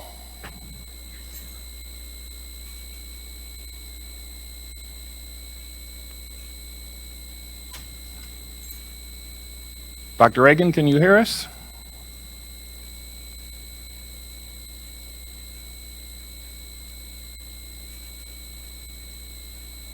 Can you hear me? We can. Dr. Reagan, please state your name for the record, and if you could keep your comments to 2 minutes, please. Will do. Well, Mr. Chairman and members of the committee, thank you for giving me the chance to speak to you today. I'm strongly opposed to House Bill 71. My name is Neil Reagan. I'm a family doctor in Pocatello. I've been working with transgender patients of all ages for a little bit over the past 10 years. Access to gender-affirming care is difficult in my part of the state, and I see people from all over southeast Idaho and actually a few even from western Wyoming. To put things in context, let me just say that I take care of quite a few more adult transgender patients than I do adolescents. And what I often hear from my adult transgender patients, i.e. those who started transitioning after the age of 18, after the age of 21, some of my patients didn't start transitioning until they were in their late 20s, 30s, even 40s. What I routinely hear from these folks is that they wish that they had had an opportunity to transition earlier, and also how dramatically their lives have been changed by medications and in some cases surgery. I was talking to a young trans woman the other day who's in her early 30s, and she said that she felt, in trying to describe how she felt about being able to be on medication, she said that she felt as if a giant cloud had been lifted off her head and she was able to actually see more clearly. And so I think it's important to have that context. And the other thing is, you hear statistics saying, well, if these kids are just left alone, the vast majority of them will go ahead and decide that the gender that they were born with is fine. If that's the case, why am I getting so many adult patients who are wanting to transition? So that makes me strongly doubt those statistics. Dr. Reagan, if you could conclude, please. I will stop while I'm ahead and just let you know that I am strongly opposed. I've got a lot of experience with these folks now and have been very pleased to be providing care for them. Thank you so much, Dr. Reagan. Questions? Senator Wintrow. Thank you, Chair Lakey and Dr. Reagan. A quick question. We've been talking a lot about standards of care. We've been talking a lot about this question of how easy is it is to get these medicines and so forth. And I think that's real important. That we have a feeling of, not everybody gets medicine when they walk in. They are told, no, you have to go through steps and we have to figure that out, right? Talk to me a little bit more about, from your perspective, the standard of care that you're, just from your perspective. Thank you, Doctor. Dr. Reagan. Thank you, Chairman. I will tell you that I've had adult patients come to me to go on hormones, and I have declined to prescribe those medications because I felt that it wasn't the right thing to do for that patient. This has happened on a number of occasions over the years when the individual had mental health issues that were not well managed, perhaps had not been thoroughly explored. And so even for adult patients, this is a very deliberative process.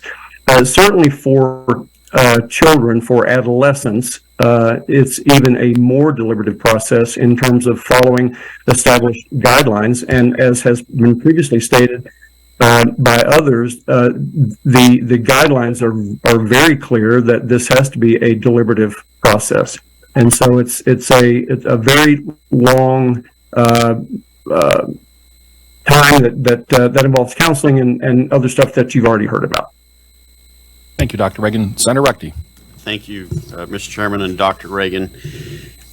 Can you talk to us about how the deliberative process and the medical standard of care is affected when a legislature puts prohibitions into statute about what types of medical care can or cannot be offered? Dr. Reagan. Thank you, Chairman. The first thing that happens is I get panicked phone calls from patients and from parents saying, my goodness, what are we going to do now? I'm afraid for my child. I'm afraid for my child's, not just my child's well-being, but my child's life. That's the first thing that happens. It throws up barriers in a process that's already complicated and takes a lot of time and takes a lot of energy on the part of the patient and their in the case of adolescents, their parents or their guardians, and it interferes with the relationship that I have with my patients to try to do the right thing for them from a medical standpoint when there are countervailing forces that don't really understand the nuances of the issue. So I guess I would just say that it really mucks up the work. Just follow up, Senator. Go ahead. Quick follow up. Thank you, Mr. Chairman. Dr. Reagan, does it affect your ability to follow the science as you try to find the right treatment for your patient, and how? Dr. Reagan. Thank you, Mr. Chairman. If this bill is passed, it'll certainly interfere with my ability to follow the science and follow the established guidelines. In fact, it'll make it impossible. So yes, I'm very, very concerned about what will happen. Senator Winthrop. Thank you, Mr. Chair. And Dr. Reagan, I'm sorry, one more quick question, because I think this is kind of at the heart of the discussion and concerns today, is this notion of irreversibility. And if a parent and child, and doctor go through puberty blockers, can people conceive later in life? I mean, it seems like that's pretty important to folks, is fertility. So talk to me about your knowledge of the irreversibility of this, so people can get pregnant or conceive later on if they choose. Dr. Reagan. Thank you, Mr. Chairman. One important point to bring up that I don't think I've heard today is that we routinely, physicians, providers, routinely recommend to our sexually active transgender patients who have not had surgery that they use some form of birth control to keep from getting pregnant.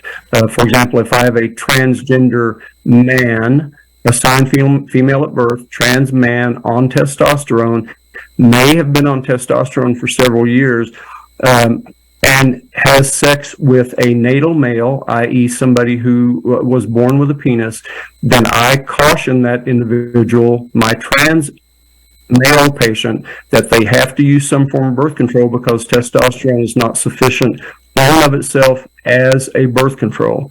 So that speaks a little bit to the fertility issue.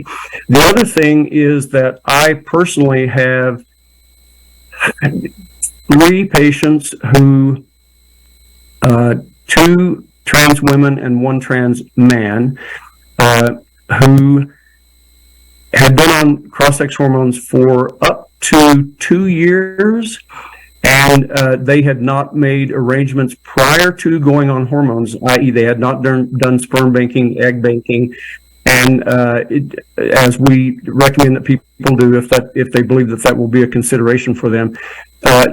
These individuals came off their cross-sex hormones, their fertility returned, they were able to have successful pregnancies, either cause a pregnancy or themselves have a pregnancy.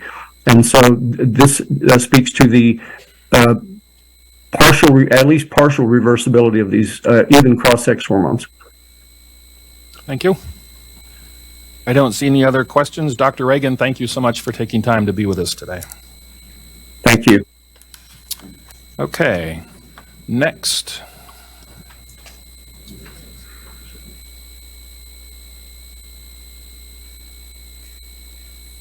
Have John Lyons. Is John with us today? Maybe try out seeing if Mr. Lyons is with us in another room.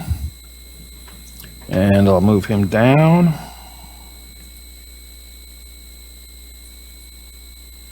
How about Roger Hyatt? We're getting close on time here, so I'll just kind of see who's in the room while they're looking for the other one. Marie Minardi in the room? No? Let's see. Rodney Story, virtual. Let's do that one.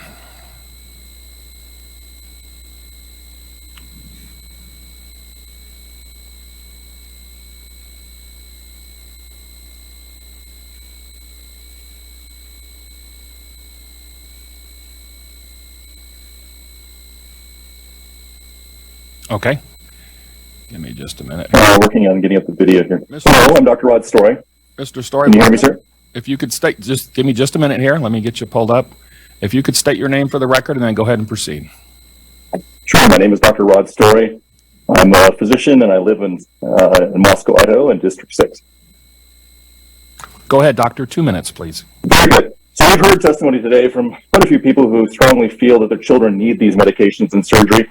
I would point out that the ultimate consequences of transgender therapy is actually harmful and irreversible in its consequences.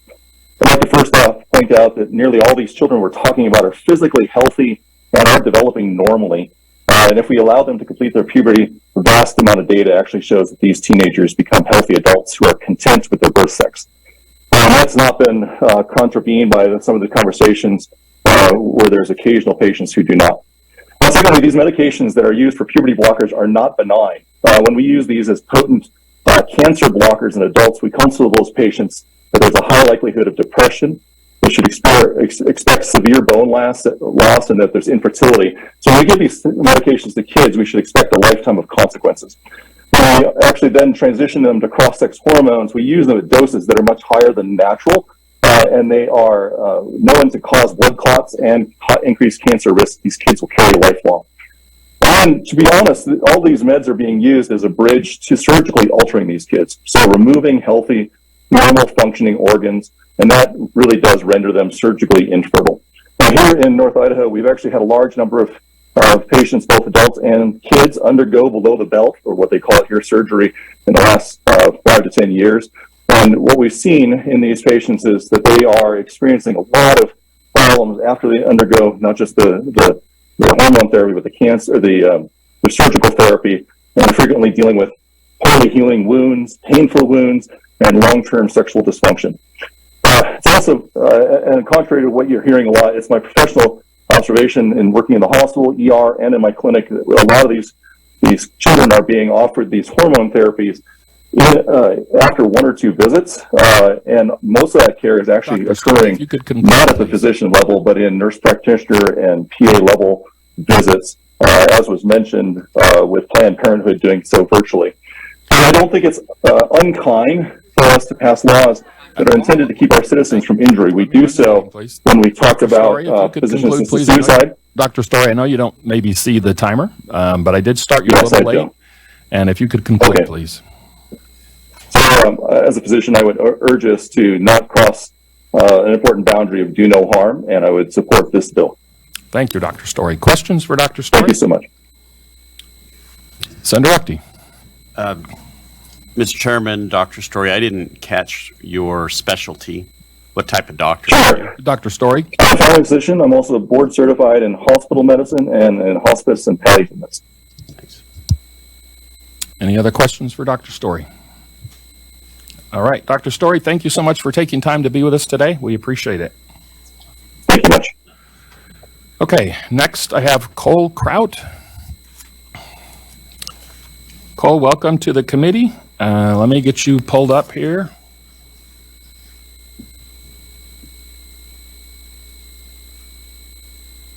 And if you could state your name for the record and go ahead and proceed. My name is Cole Kraut, Chairman Lakey, and all members of the committee. Thank you for your time and listening to our testimonies. I've been living in Idaho since middle school. I live in Twin Falls. Idaho is my home, but it has not been a safe home for me to live for the majority of my life. It has been wrought with strict expectations of who I am supposed to be, based purely on a variety of personal opinions on the composition of my biology. By the outdated and misinformed standards of the most cited studies of what's been termed gender desistance, I am a detransitioner. The bias standards that this study purports are the same cultural standards that caused me an incredible amount of pain and grief in my early time off of T. Folks who didn't understand my decision assumed that I was no longer trans, but that is far from the truth. Physical and social transition saved my life. As a kid, I was not given the language or resources to know myself. I still sought them without any outside influence, and though it took a little longer and a lot of unnecessary pain, I found my truth and pursued it. Not because of the dysphoria, but because of the euphoria, the peace and the joy it brought me to know myself and be known by my loving queer community. Folks tend to focus on dysphoria because it is easily pathologized and written off, but you can't explain our authentic joy. Being trans is not a choice. Being trans is a journey of knowing. Transition, however, is a series of choices taken with gravity that isn't fully understood by most people who don't know or love a trans person themselves. It is private and personal. There are already several social and medical barriers in place, explained earlier, especially for trans kids. For those who choose to undergo physical transition, it is necessary and life-saving. Please consider this and vote no on HB 71. Excuse me. Consider this and vote no on HB 71 so kids may continue to have the agency to advocate for themselves in an already complicated cultural system. Thank you, Cole. Thank you. Any questions for Cole? I don't see any. Cole, thank you so much for taking time to be with us today. Thank you so much. Okay, I did call John Lyons. Is John here? Okay. John, come up, and then we'll have one more in opposition, and then we are at our time. Let me see. Next one in opposition. Let's have, is Chelsea Gaona Lincoln in the room? I don't see her. If somebody could go find, Trooper, could you go find Chelsea Gaona Lincoln? And Mr. Lyons, please, welcome to the committee. Let me get you pulled up here just a sec.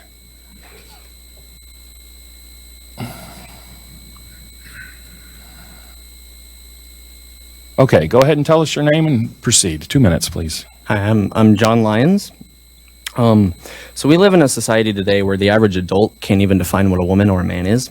So how can we expect children to know the difference? How can we expect to take them at their word when, say, a little boy says, I'm a little girl, or vice versa? Gender dysphoria is an issue. I don't discredit that at all, but chemical castration and surgical mutilation is not the solution. The FDA has long since admitted to the harmful side effects that long-term use of puberty blockers can come with, including swelling of the brain, loss of muscle mass and bone density, vision loss, even sterilization.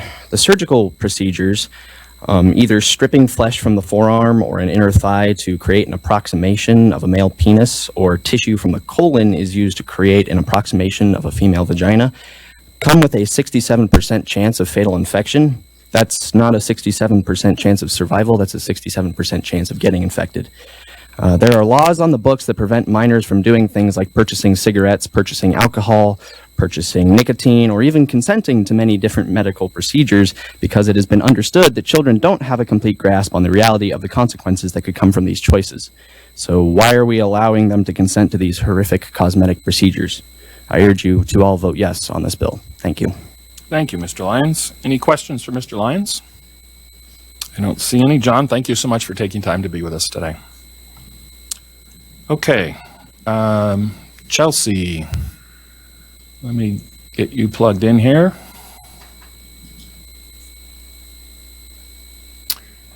And ma'am, if you could tell us your name and go ahead and proceed. Good afternoon, Chairman and Committee. I'm Chelsea Gaona Lincoln. I'm a constituent in District 11 and Executive Director of Add the Words Idaho. We're a statewide nonprofit working towards the lived equality of LGBTQ people across the state. Gay and trans people live in every district of our state.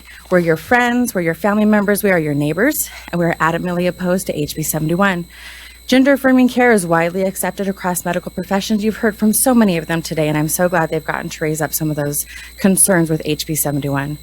HB 71 allows government intervention into medical decisions that we know and for the past decades have respected for parents to make decisions for their children's health care.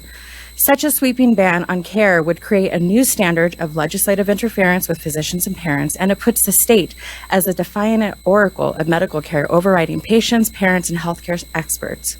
It is a vast government overreach. It would violate the fundamental rights of parents to direct the custody and care, and flies in the face of a state that supposedly is a flagship for such rights. It has also the potential to initiate a public health crisis in our transgender youth and their families while opening the door of this gross intrusion. Last year, the U.S. Department of Health and Human Services released guidance showing that denials of healthcare based on gender identity are illegal, and restricting doctors and healthcare providers from providing that care are also illegal. I cannot and I will not speculate the intentions behind this piece of legislation, but I want to amplify and highlight that transgender people in Idaho cannot be legislated out of existence. They have been here, they will continue to be here, and they are part of our beloved community. Please oppose HB 71. And I would stand for questions. Ms. Gowan Lincoln, thank you. Questions? Senator Winthrop. Thank you, Mr. Chair and Ms. Lincoln.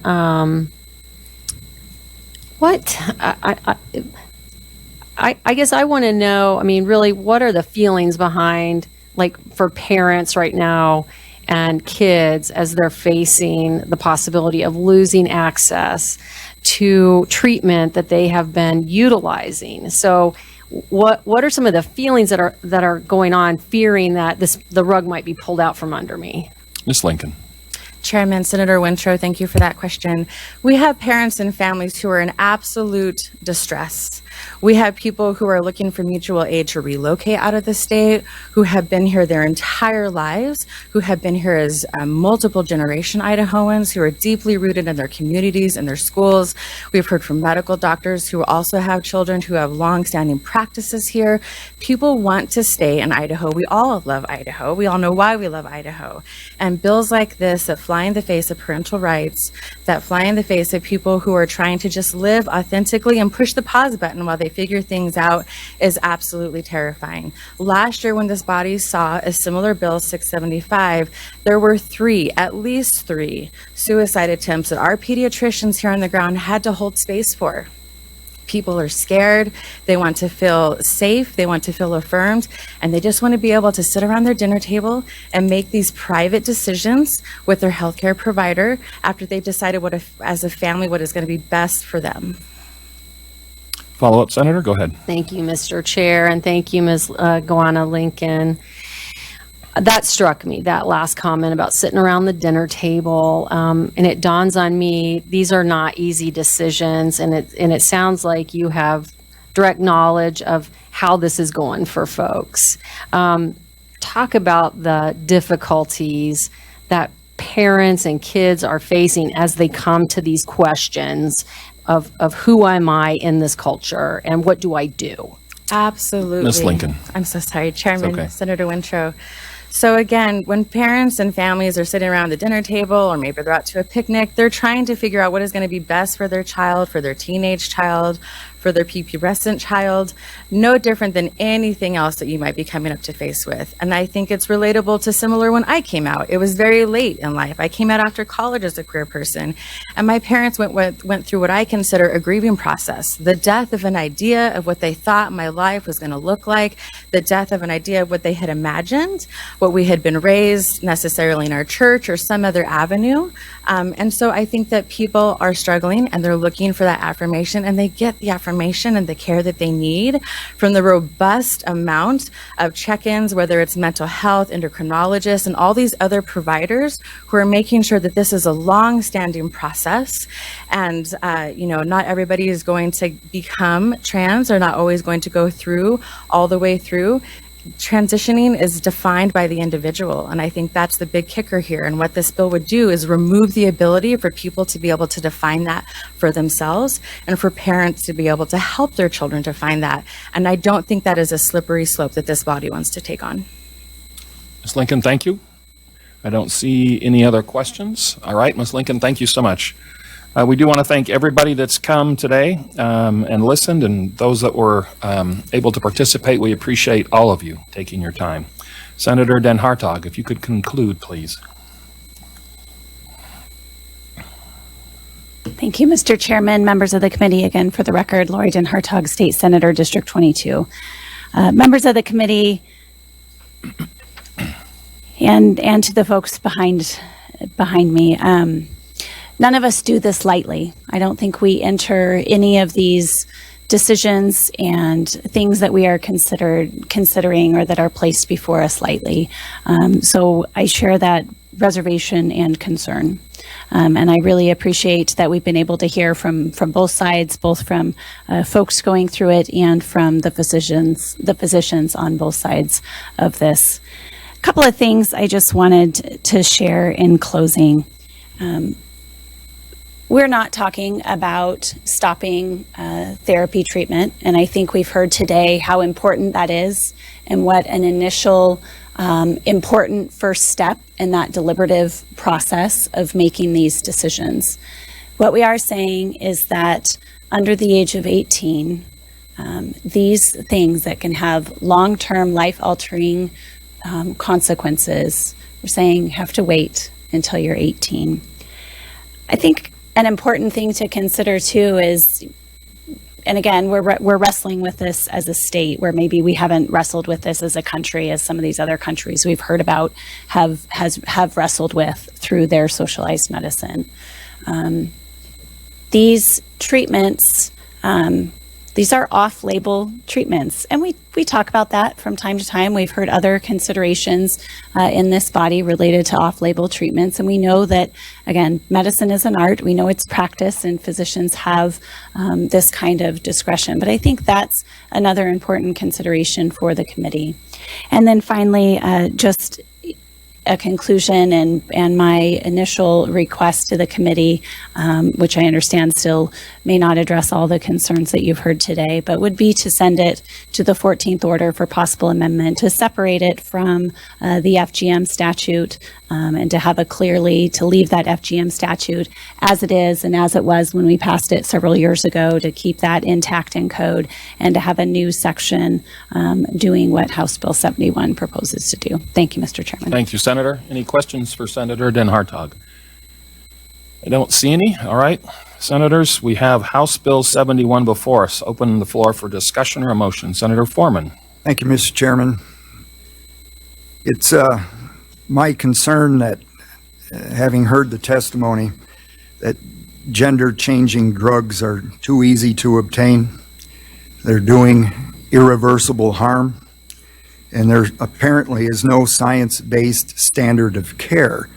So in the interests of protecting our youth, I think it's time that the state steps in and regulates the medical community in this area.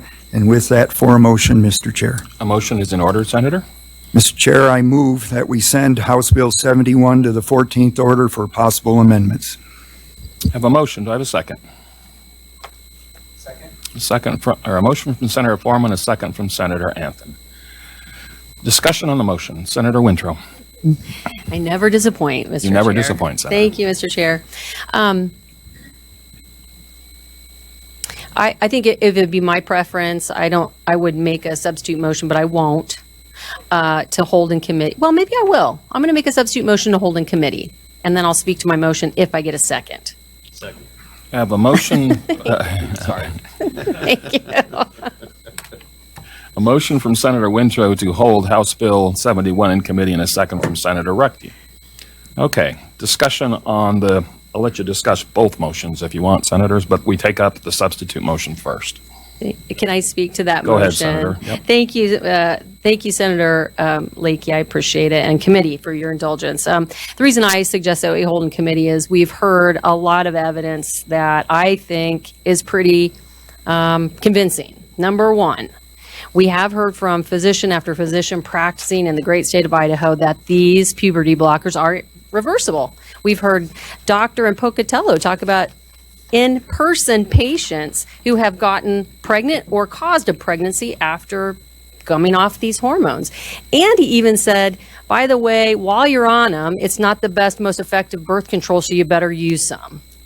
So I think we have heard over and over from our physicians that the puberty blockers are reversible.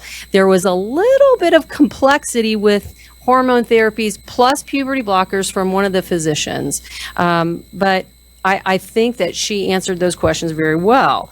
So I think that's been taken off the table for me, is that they're not harmful. And we've heard it over and over from people who have been doing a good standard of practice that has been developed over a long period of time. We heard Dr. Duvall talk about it. It's not made lightly. It's based on research, evidence, and peer review. I know peer review is so important in the medical world that you just don't have a one-off study that all the professionals are reading it and weighing in on that. So I think that's settled for me.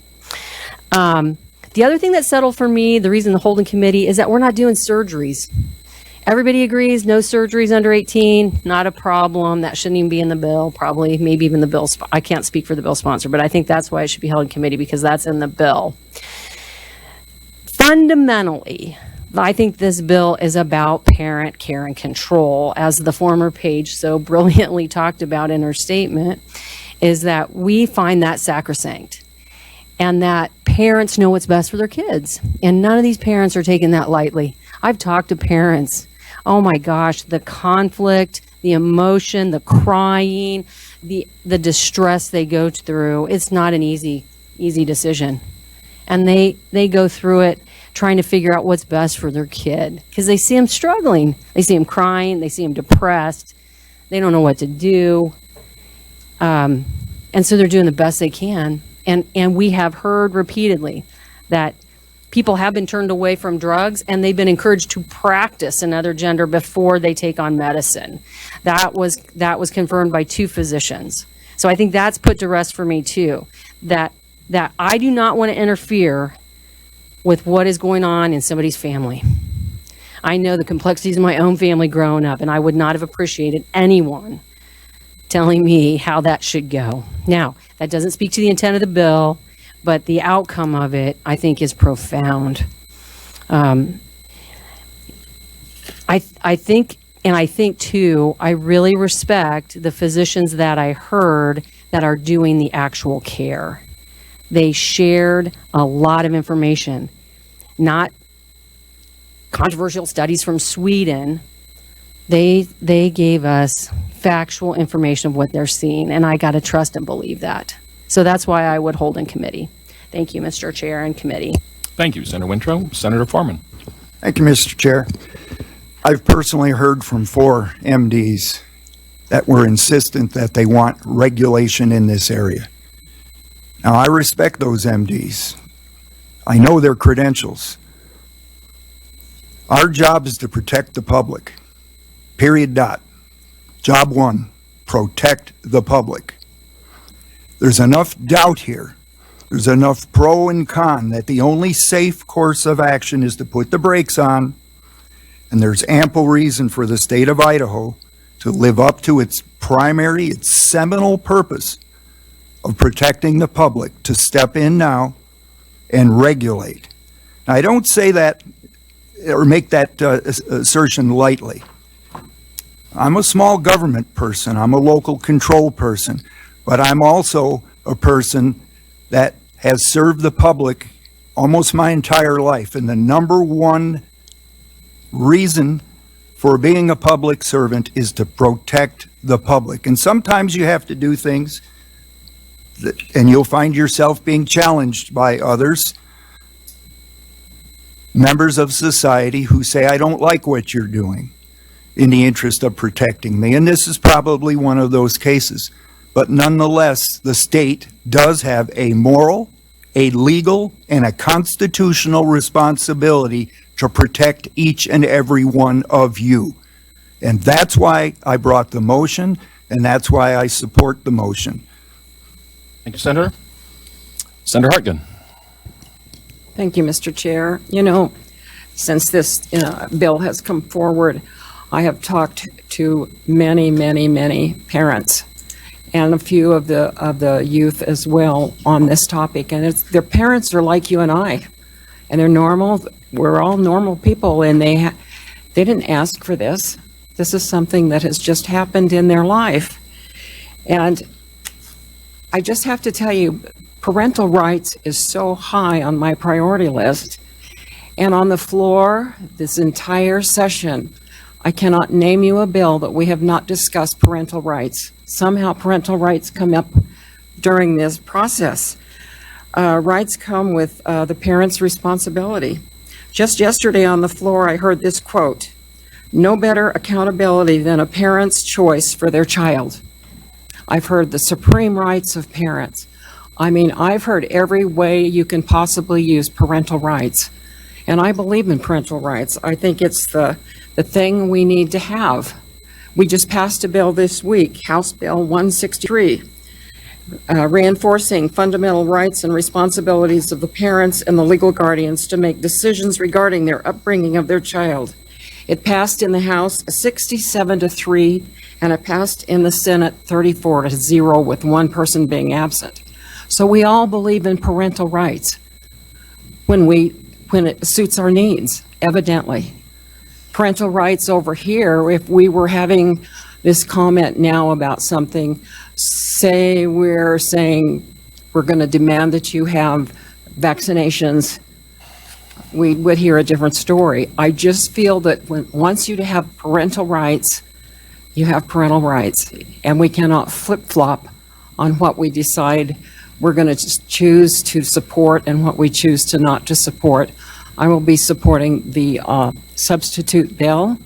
If we go with going to the 14th order, I would like to see a lot of it taken out and leaving only the surgery part in. Thank you, Mr. Chair. Thank you, Senator Hartgood.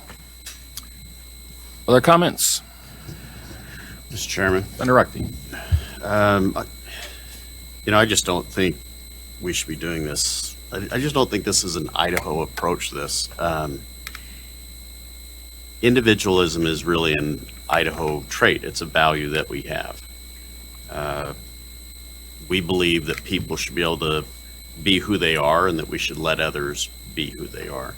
And I don't want to suggest that we're perfect in that regard, because we certainly aren't. You can look back to the end of the 19th century. If you were Chinese, if you were Native American, frankly, if you were born in this state and you were different, and they were subjected to some mistreatment. And it just feels like we keep relearning these lessons, but yet individualism really is an Idaho trait, and one that we should be proud of and we should promote. I'm just having a tough time figuring out why we care so much about people who are different than us, why we think it's our business. I mean, as Senator Hartgood said, these are families that are struggling with a really personal and difficult issue, and to have the government step in and interfere in that process, it seems not only unhelpful, it just feels wrong. It also seems unwise to put prohibitions on requirements of medical care and put those into code, because those are permanent, or at least semi-permanent. We all know how hard it is to change laws once they're set in law. Medical care is individualized, it's science-based, it's very personal, and with that in mind, I think it's just unwise to put those things in code. It interferes with the science, it interferes with the fact gathering that physicians rely on when they provide treatment. I mean, they don't just come in and make decisions willy-nilly. They come in, they ask questions, they know what the scientific standards are, the standards of care for their industry. They are constantly learning. It as I said, is unwise for us to think we know better, especially when we're talking about something as dynamic as medical care. And that's especially true, I think, it being unwise to put this into code, these prohibitions on medical care into code, when we're talking about something like this, these hot button social issues, because there's a lot of emotion involved, and that becomes problematic. We're making law based on emotion and hot button social issues. So I just think we should be very reluctant to interfere in this relationship between the doctor and the patient and the parent. Let them struggle with it. Let them develop the right course of action for them, and the government can just stay out of that. Thank you, Senator. Other comments? Senator Anthony. Thank you, Mr. President. I'm supporting the original motion because I do think something needs to be done in this code section. And I think that the current bill as it's written is not going to work. I would just put this out there. It's being placed in the female genital mutilation section. Where's the outcry for the parents who want to do the female genital mutilation? What if we had a doctor recommend that? I mean, I think these are tough issues. They can't be boiled down to just whether it's parental rights or not. It can't be boiled down to, what I see as a conflict in the standard of care discussion. So I just put that out there. It's easy for us to take the side of either on parental rights until we don't. And so I'm just going to support the motion to send it to the 14th for amendment. Thank you, Senator. Other comments? Senator Wintrow? Thank you, Mr. Chair. The last comment I'll make is I hear what Senator Foreman is saying about protecting the people, but I also think it's our duty to do no harm to the people as well. And that's what I think this is going to do. In particular, I'm thinking about kids that are already on these puberty blockers. And if we outlaw that, what are they going to do? Oh, my heavens. So I think that is first and foremost in my mind, is the fear that they're probably experiencing right now. So thank you for your indulgence with that. Thank you, Senator. Any other comments? Senator Lee. Thank you, Mr. Chairman. I was going to sit quietly, but I feel like folks would like to maybe hear where I'm at with this. I'm going to support the original motion. I specifically want to see this separated from the FGM conversation. I also want to make sure that if it goes to the amending order, I would support some significant changes too. I think there are some things that we fundamentally agree on. I think there is some language that is in the current bill that is maybe not statements of fact, and so perhaps we could have some conversations about clearing that up. That may be different, but this is not an issue that is going to go away. These are hard issues.